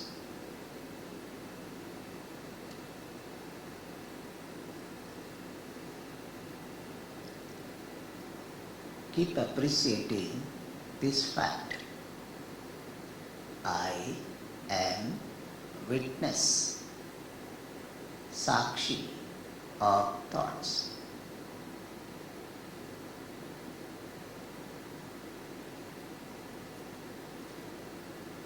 Thoughts come and go. I witness, continue to be.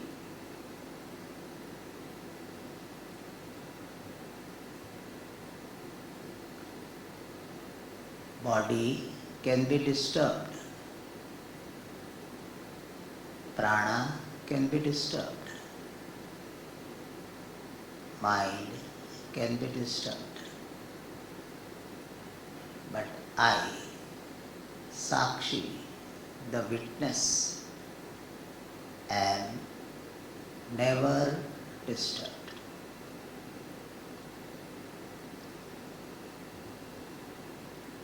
I am like the lamp illumining all thoughts. Undisturbed consciousness I am. Witness consciousness I am.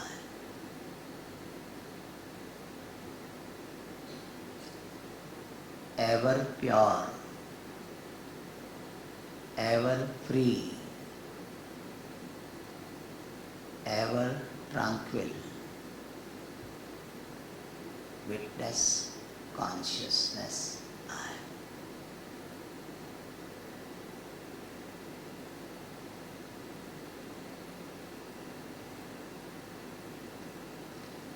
am. Nothing to be attained. I am Purnaha, complete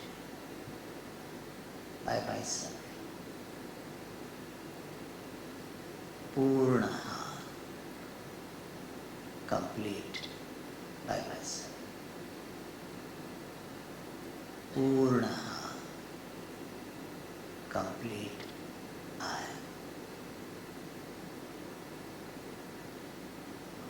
Appreciate this fact by yourself. Purnaha, complete I am.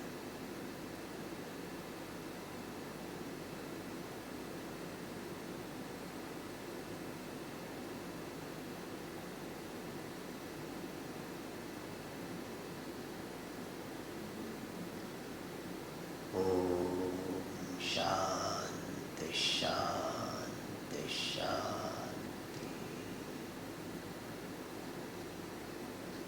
You can open your eyes gently.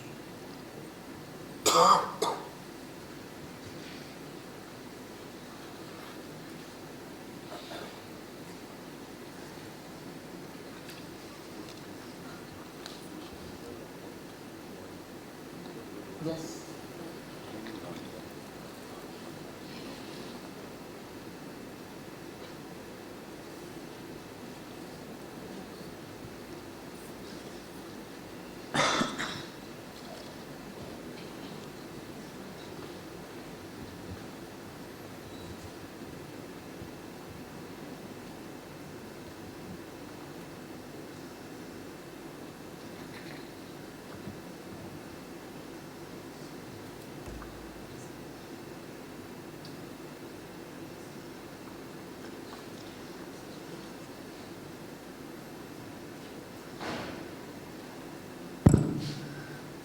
Thank you, Swamiji, for your deeply insightful talk this evening.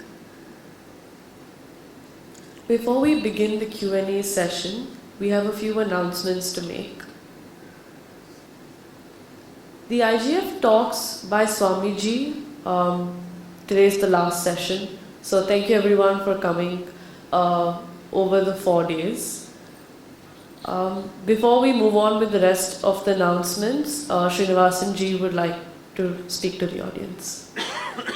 I would like to invite Srinivasan ji on stage.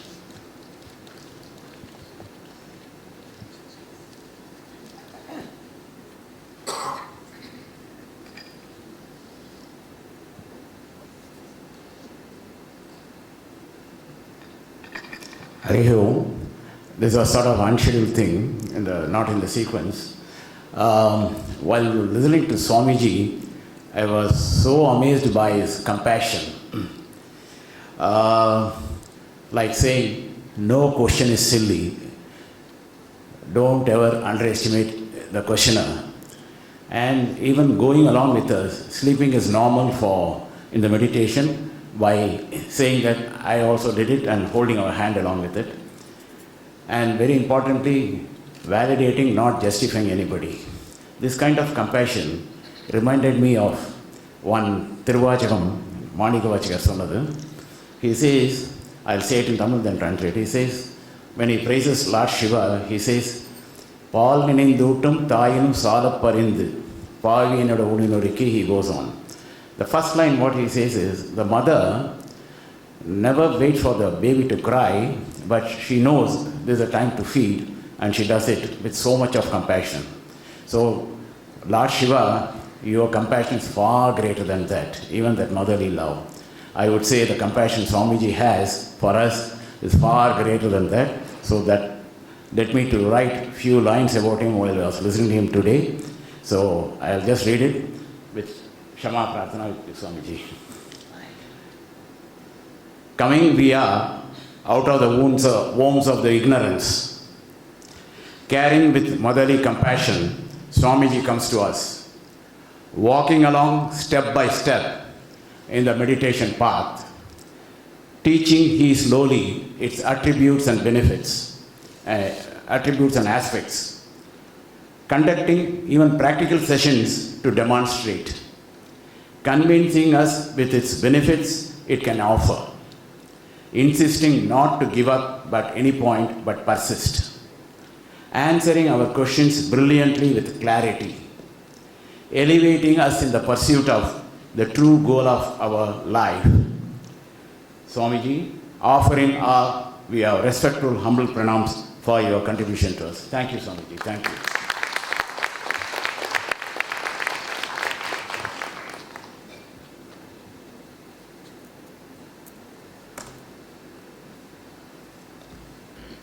Thank you, Srinivasanji. One of the major events of Gita Jayanti is Gita Havan. At the Havan oblations are offered to Bhagwan Krishna for each shloka of the Bhagavad Gita. All devotees can participate in the Havan and each one will get the opportunity to offer Ahuti in the Havan or Homakundam specially constructed for the purpose. This grand event will take place next month on Sunday, 27th July at the ground floor of this very venue. Please mark the date and participate in the Gita Havan. The next major event after the Havan will be Krishna Manjari on 6th September. The details are available in the slide displayed and can be also available on the Gita Jayanti website. Kindly support by buying your tickets.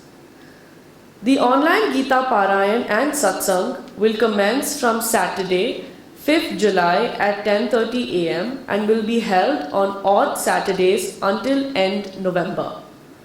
Each session includes chanting and a brief talk by a local Gita scholar. Please register online to receive the link. Kindly note that the activities of Gita Jayanti are funded only through your support by way of donations and advertisements in Gita Vani. Hence, we appeal to you to donate generously. Donation boxes are placed outside the hall. You can also contribute via PayNow using the QR codes displayed in the foyer and in the IGF booklet.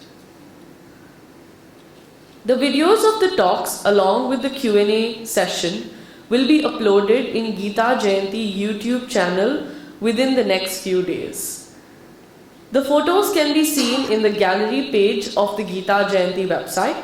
You can download the desired images also from there. Swamiji, you can take over for the Q&A session.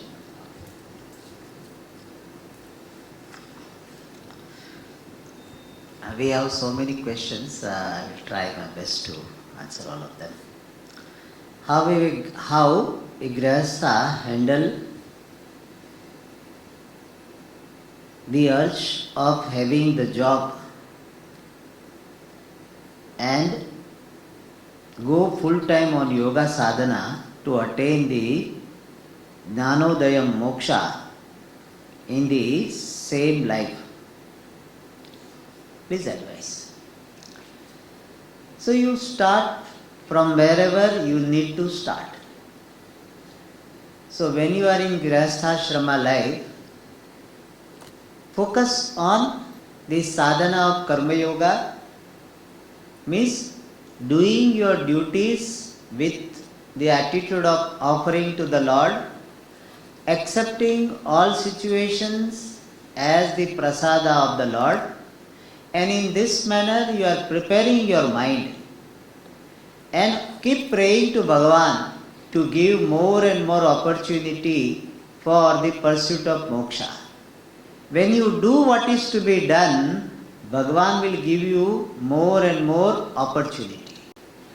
The law of opportunity is, whatever small opportunity given to you, if you use it well, you will be given better opportunity. If you don't use what is given to you, then better opportunity will not be given. Whatever is given also will be taken away. And therefore, always use the opportunity Bhagavan has given to you by doing what is to be done in the given situation. If you are in Grihastha, so you keep doing your duty properly and spend some time for doing some dhyanam, some japa, some parayanam, and keep praying the Lord for greater opportunity. How to keep oneself always aware of truth and wisdom. In life we tend to forget. So what we do, when you tend to forget, you create the opportunity to remind yourself.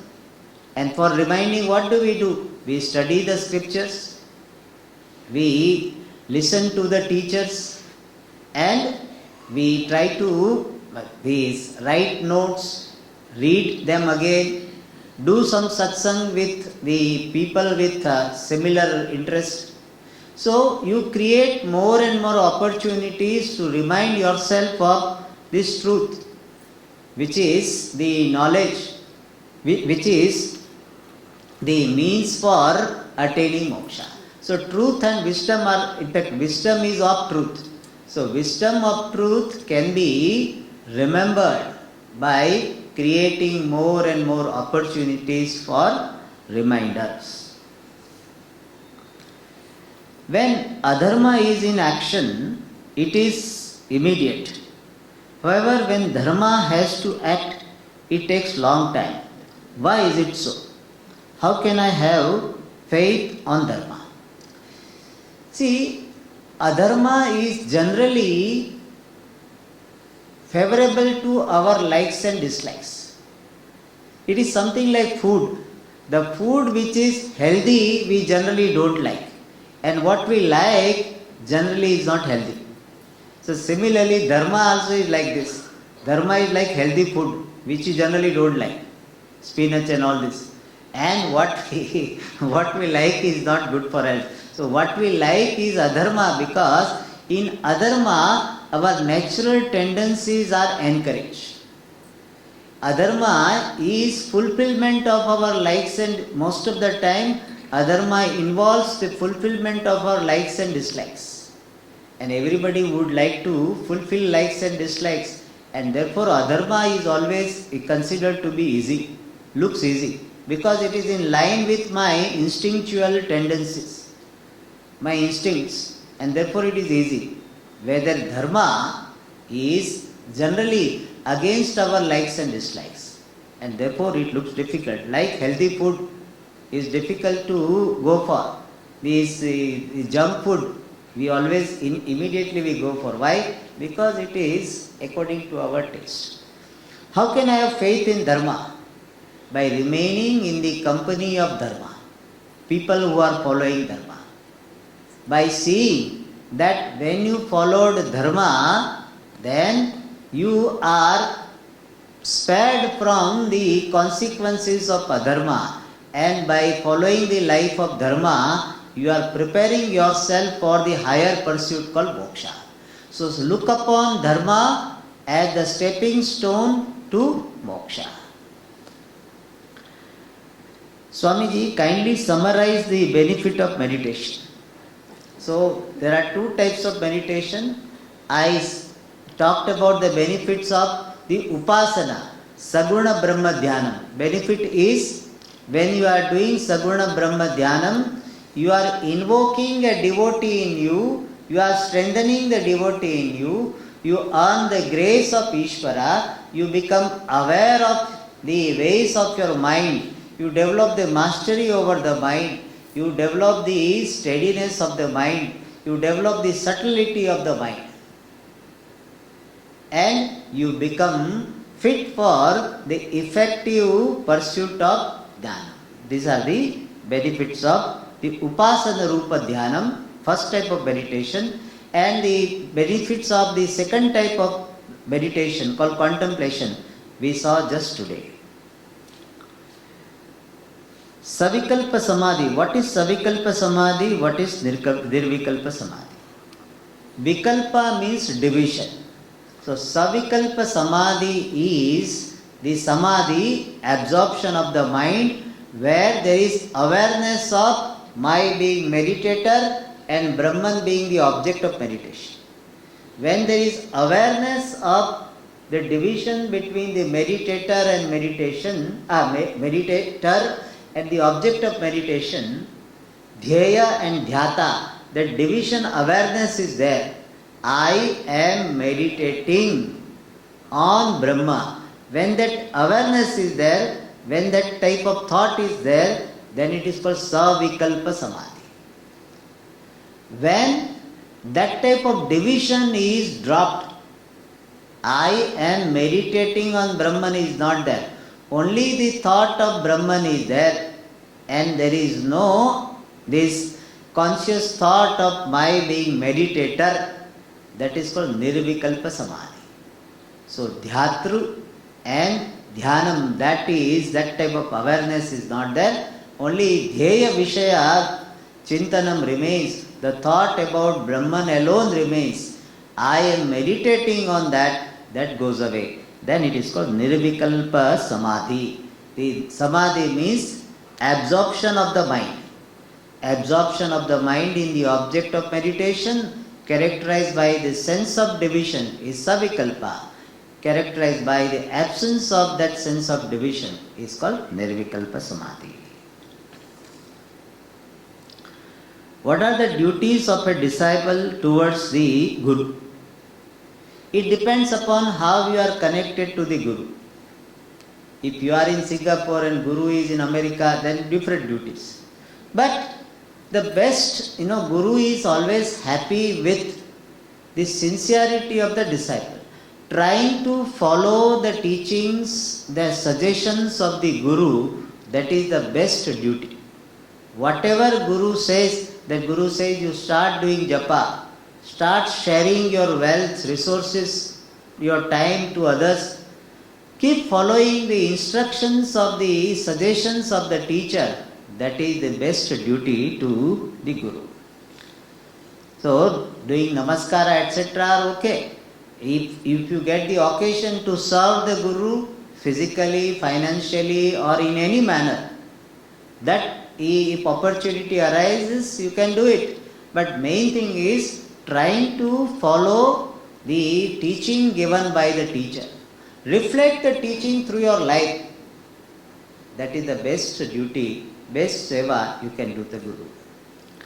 Can a person be initiated by mantra from more than one Guruji while attending different programs or gatherings? It is not advisable. In English there is a saying, rolling stone gathers no moss. So, if you keep on changing the mantra, then you will not have commitment to any mantra. So, whatever mantra you have received from your Guru, first Guru, try to stick to it. And don't change the mantra and don't change Gurus. Sometimes Guru may be required to be changed. If you are not getting benefited from one Guru, then you can change the Guru. But otherwise you listen to different people, different speakers, because Singapore, different Swamis will be coming. So listen to all of them. But keep one person as your Guru. Like, you have your own mother, even though you may be calling all other ladies as Amma, Amma, Amma, but you have your own mother. So similarly, keep one as your Guru and look upon all other Swamis as the manifestation of your Guru. But have commitment to one Guru. Of course, if you are not getting benefited from that Guru, you are stagnated, then perhaps you can change the Guru. In Shiva Samhita, it is said, you give a chance of 1 year to one Guru. Try, 1 year period is given. If in 1 year you don't get any benefit, you change the Guru. That permission is there. But don't change the Guru even though he is working. Some people like, okay, let me change. So like furniture you change, don't change Guru. So as far as possible, keep one Guru. But if it is not working out, you can change the Guru and take different mantras. But as far as possible, stick to the same mantra and same Guru. Why I will cry when I have an experience that there is a higher power or meditation or bhajan or go in presence of within the spiritual people or Gurujis. Yeah, because there is a great appreciation of the contribution of Gurus, or you have got the strong desire to be in the company of these spiritual people, and when you get it, you feel overwhelmed. And your being overwhelmed gets expressed in the form of crying. So different people have got ways to respond to different situations. So some people will feel very overwhelmed. When they read something very touching, then they have got tears, their heart becomes full of these emotions which they get expressed in the form of tears. Nothing to feel shy about it. You need not feel shy that, oh, how am I crying? Even if you are having some social status, whatever, nothing wrong. In fact, men generally I tell that don't feel shy just because you are a man. Men think that, oh, I should not cry. Everybody has a right to cry. Nothing wrong. So if you cry, it is okay. It is a way of expressing. Slowly you will get used to, and that your crying will be reduced. As you grow in your pursuit, you become more and more stable, you will have gravity, and because of that, crying will be reduced. Emotions tie us to the sense object. How can we turn all our emotions to God or divine, including love, jealousy, positive and negative emotions? For that, you require some devotional activities. Do some puja, do some parayanam, do some upasanam if possible. More and more you do the devotional activities even though you don't have so much devotion. As we said, fake it and make it. Fake it doesn't mean manipulation. When you are faking to show off, it is called dishonesty. When you are faking it to invoke the devotee in you, it is considered to be an activity of inspiring oneself. So, you do the devotional activities, remaining in the company of the people who have got devotion to the Lord, then you will get devotion. Once Swamiji very nicely said, he said, if you are in company of somebody who has got contagious disease, you get that disease. Similarly, if you remain in the company of bhakta, the devotees, that bhakti gets rubbed off on you. So remaining in the company of the devotees is a very effective way of developing devotions. And also read the biographies of the devotees. Read the compositions of the devotees, where they have expressed their devotion. They also will invoke the devotion in you. And every day, when you start your day, you will say, oh Lord, I am going to do all the activities as my offering to you. And at the end of the day, you say, Kayena vacha manasendriyerva buddhyatmana va prakrute svabhavat karomi yadyat sakalam parasmai narayanayeti samarpayami. Oh Lord, whatever I have done, I am telling in English what is said in Sanskrit. Whatever I have done through my body, senses, mind, all the activities I am offering to you. So you start your day with the sankalpa, with the resolve. Let all my activities be worshipped to you. Let my all emotions be directed to you. And at the end of the day, you offer all your activities, all your thoughts, all your emotions to the Lord. If you do it deliberately and regularly, slowly you will attain what you desire to attain. Please give us a list, give us a to-do list for every day, a list which is a must to progress steadily. See, it depends upon what is your present background, but I can give some general. In your everyday routine, give some time for worshipping the Lord. Keep some picture of the Lord or some idol of the Lord. Light a lamp. Offer some naivedyam. Naivedyam means some eatables.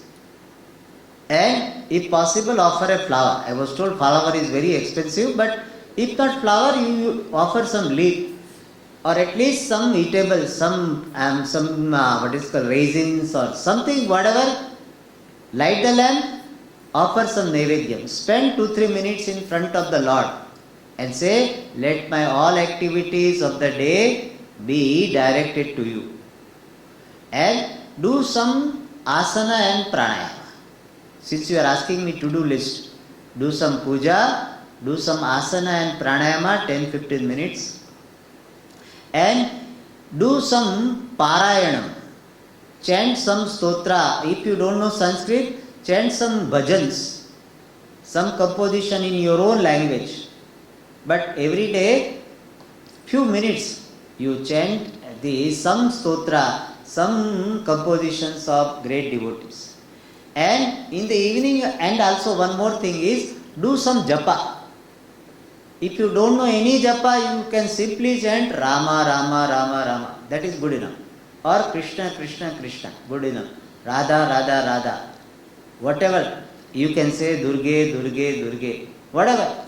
Even simple name chanting is good enough. And in the evening also, before you go to sleep, you offer all your activities to the Lord. If possible, in the evening also, wash your feet, wash your hands, wash your face. If you can take bath, very good, but at least wash the hands and legs and the face and spend 5 minutes for doing japa, remembering the Lord. And then when you sleep, your last thought can be, let my all activities be offered to the Lord. This is the to-do list for most of the people. Can you please conduct short-term online courses for us? I am going to conduct one short-term course from the 7th to 10th, and that will be available on YouTube, so you can watch that. Yes. Otherwise, I am conducting so many courses, so many of them are available. And you are welcome to visit this Coimbatore ashram. So there we keep having so many programs. When I am meditating, I can't come out of it. Very good. Remain in meditation. People have difficulty in remaining in meditation. You have difficulty in coming out. Why? My namaskara to you. I always put an alarm to come out of it. I always want to stay on it, that state.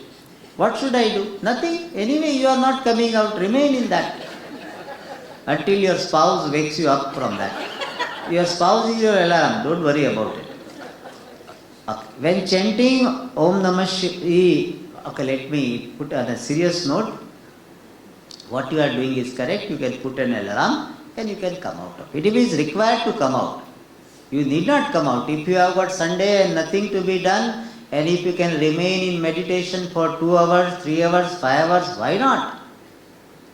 Nothing can be better than that. But make sure you are doing meditation, not sleeping. If you are sleeping also okay. But if you are really meditating, please remain in meditation. It is a big blessing. You are blessed. Don't waste away your blessings. When chanting Om Namah Shivaya, I can go on for an hour. Will the body become heaty? Heaty means hot, I suppose. Then if so, what should I do? So you can get up for a few minutes, take a break and put some water on your body. You can sprinkle some water, wash your feet and you come back and sit. So your heat will be reduced. Alright. So you can do that. You are blessed. Is there a way to transcend one's vasanas? Yes. Ashubha vasanas means the tendency which are taking us to this indulgence. That can be mastered by creating other vasanas. Ashubha vasana can be neutralized, can be channelized by creating Shubha vasana. Swami Dayananda used to say very nice. He said, what you do, you create a new circuit in your mind. Then the old circuit will be slowly will become defunct. So don't focus too much that I have got so many wrong vasana. Don't forget. Don't think about that. You think about what? Let me create new vasana. Vasana of what? Doing japa, doing chanting, doing prayers. So you create new circuits in your mind, so the old circuits, all vasanas will be reduced. Do we have free will? Yes. In fact, you have free will, therefore you ask the question. If you did not have free will, how could you ask the question? So very fact that you ask the question, you have got free will. And I have got free will, therefore I am answering. I decide to answer, so I also have free will, you also have free will. But free will is not absolute truth. Free will is the expression of kartrutvam, doership of the self, which is mithya. So free will is mithya, unreal, but at empirical level, it does exist. I have faith and love for chanting the Ramanama. However, I have difficulty accepting the Saguna Leela of Rama, Krishna. Will this inhibit the growth of love? No, you can say that Rama is Ananda Swarupa Atma. Rama is the manifestation of Ananda Swarupa of Atma, and therefore, in fact, Rama meaning is that Ramante Sarve Yoginaha Yasmin. All meditators are reveling in whom that Ananda Swarupa Atma Brahman is Rama. So you can invoke this meaning of the word Rama and you chant Rama. You don't have to think about Leelas. But one thing is, if you have difficulty because of your some wrong concept about Rama, or that how Rama can miss Sita, why Rama did like this Agni Pariksha, why Rama abandoned Sita, all these issues you have to resolve it. Whether you dwell upon the Leela of Rama or not is a different thing. But if you have some agenda for Rama, you have got some reservation against Rama, then better resolve it. Otherwise your chanting of Rama will be inhibited. So, if you don't want to think about Rama Leela, no problem. You can, in Rama has got this meaning, philosophical meaning, Ananda Swarupa Atma. Atma, Rama, Ananda Ramana, you must have heard this bhajan. So you can invoke that Ananda Swarupa, which is Atma. Instead of voice japam, can I play recordings instead? Yes, you play recording but put your mind, listen to it. While play recording, don't do other things. Listen to the recording and put your mind in listening. So it is as good as doing japa. But the punyam, if you are not chanting, that punyam will be less or will not be there if you are not chanting. Mere listening. Mere listening will have punyam, but compared to chanting, it will be less. But you can definitely listen to the recording and make sure that you are putting your mind so that it will be effective. For japam, we normally do sankalpa and ajpaniyam. Is it mandatory to do this before starting japam, especially when the japam is based on the mantras? If you are doing for the purification of your mind, the steadiness of the mind, you need not do it. But if you are doing as a part of your vratam, part of particular sankalpa, part of this anushtanam you are doing, particular vow you have taken and then you are doing, it is better to do sankalpa. But if you are doing only for purification of the mind, steadiness of the mind, as the part of upasana, you need not do it. I always wonder, even when everything in life is going smooth, to a certain extent of course, still at times I feel depressed. I introspect my own thoughts, but unable to find the answer. May I know the reason for this state of mind? Yes, sometimes what happens, we have got unconscious pain. Some pain, some hurt that happened in the past and it is suppressed. And that pain will be getting surfaced without your noticing consciously. So you may have some past feeling of hurt and guilt which might have been suppressed, and therefore this type of depression happens. And when it happens, you try to channelize your mind towards these devotional activities, and you tell whatever pain happened in the past, it was in order. I don't resist to anybody's behavior. Sarve bhavanti sthane, all are in order. O Lord, whoever has caused pain to me, I forgive them, you also forgive them. And whatever guilt I have, whatever these omissions and commissions I have, O Lord, I beg for your pardon. I seek your forgiveness. So you can connect your what is called pain or depression to the Lord. You bring Ishvara even in the feeling of this depression. The best way of leading your life at Vyavaharika level is to keep bringing Ishvara in everything. In your relationship also Ishvara. You say, me and my spouse are connected because of Ishvara. Me and my son, daughter, connected because of Ishvara. Me and my Guru, connected because of Ishvara. Me and my brother, connected because of Ishvara. Keep bringing Ishvara in your life, then all these moments of depression will be reduced. Please clarify as to how one can have conviction on being Atma even before becoming qualified for Nididhyasana. So, you need to listen to Vedanta for a number of years or for some length of time. And when you listen to Vedanta, you will understand what is that Atma. We are not talking about some mystic entity, mysterious entity which is sitting somewhere. We are talking about Atma, which is you, all the time available as I am.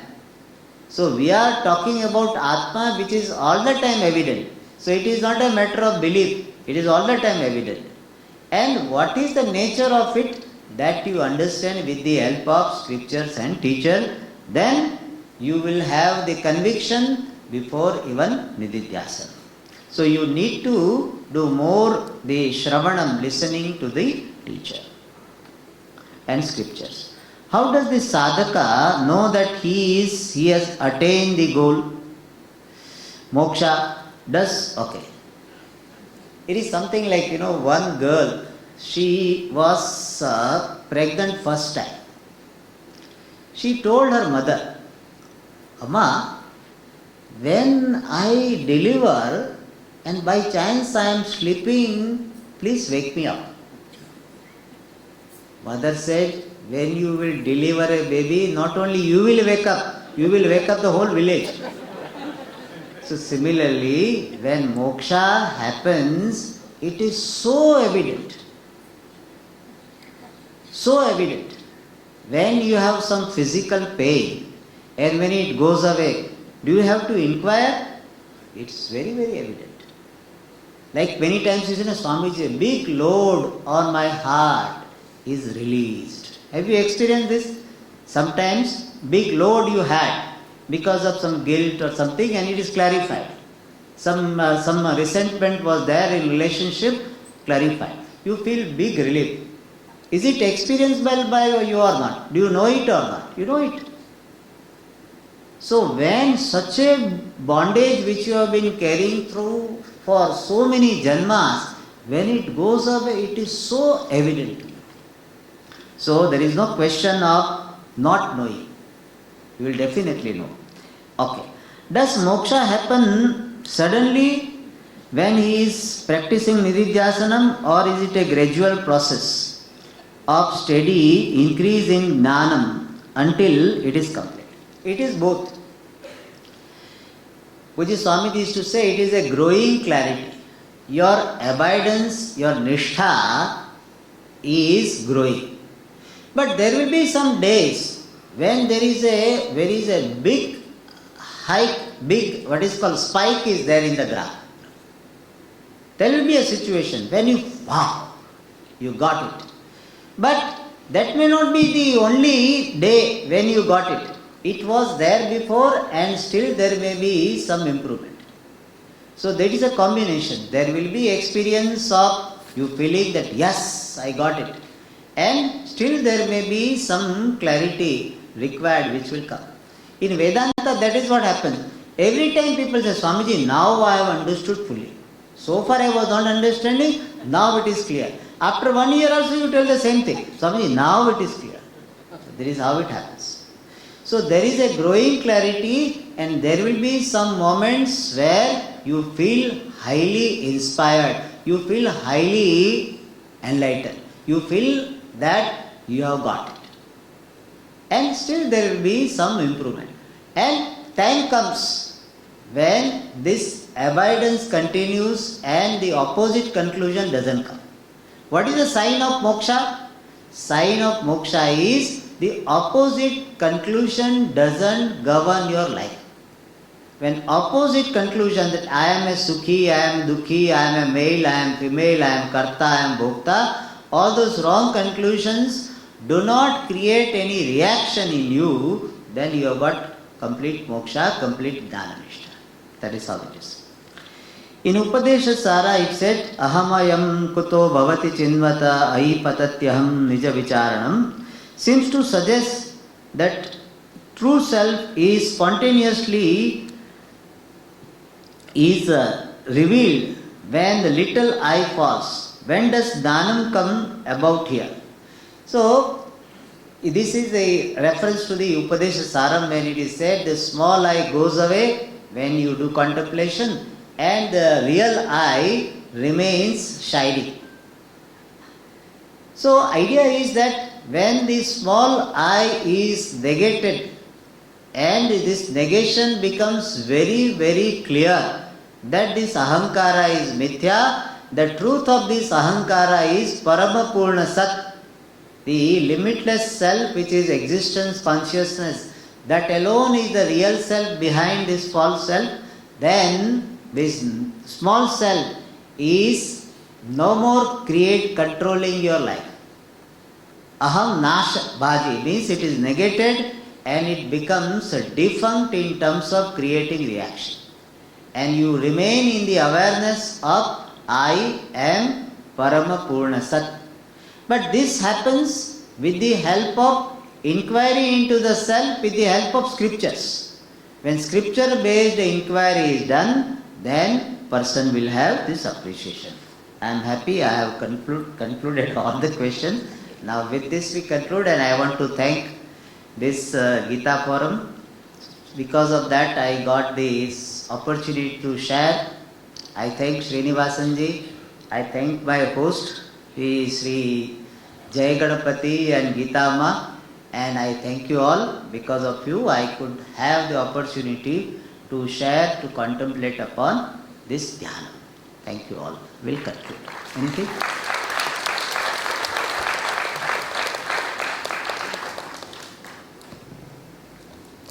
Thank you, Swamiji.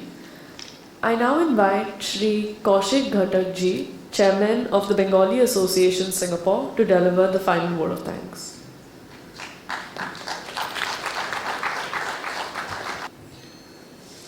Swamiji, thank you so much. Our gratitude and heartfelt thanks to Swamiji for his wonderful lectures during the last 4 evenings, as well as at the Youth Forum. This year we have had additional interactive sessions with adults also. Our immense thanks, Swamiji, for accommodating our requests and being there fully present in all these sessions. At a personal level, I was here for the last 3 evenings, and I'm sure I'm speaking on behalf of the audience too. We felt transported to a world of calm, peace, harmony, of knowledge. And, me, and I'm sure again I'm speaking on behalf of all of you, a heightened sense of awareness about self. And a huge appreciation of the immense knowledge that our ancient texts embody. An impact that will stay with us for times to come. Swamiji, thank you again.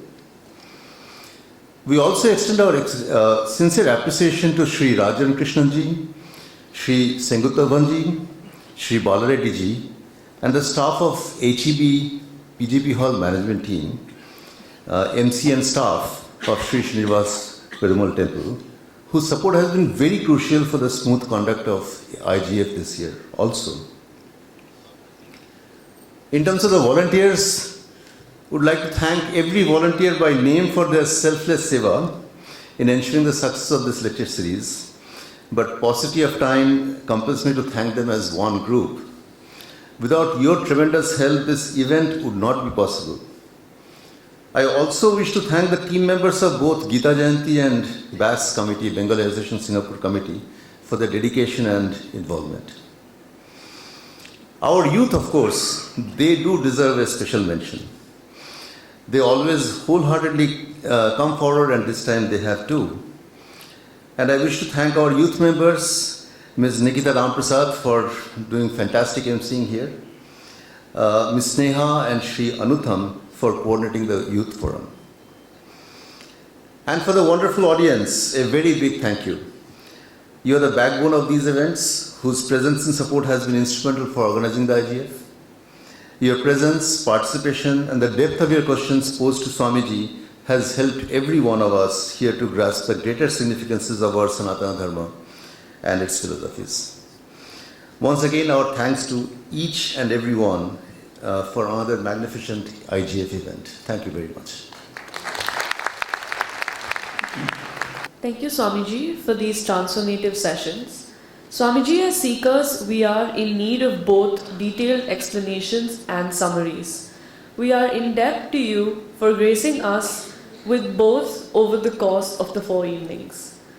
Your detailed explanation on the object of meditation, the support for meditation, and the nature of the meditator, along with the answers that you provided to the questions from our audience here, was very helpful for us to understand meditation in great depth. Your summary today on the remotely contributing factors, the immediately contributing factors, the result of meditation, obstacles in contemplation and solutions to that, coupled with the reassurance that even a little practice of meditation will offer great benefits, has made us stay committed to the path of yoga.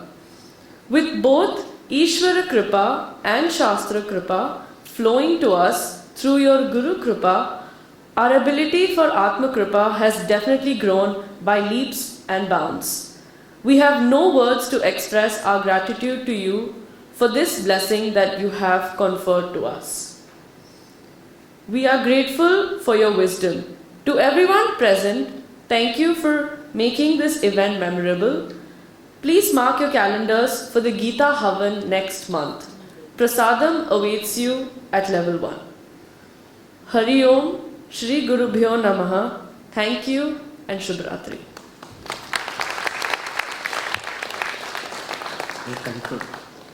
Om Purnamadah Purnamidam Purnat Purnamudachyate Purnasya Purnamadaya Purnamevavashishyate.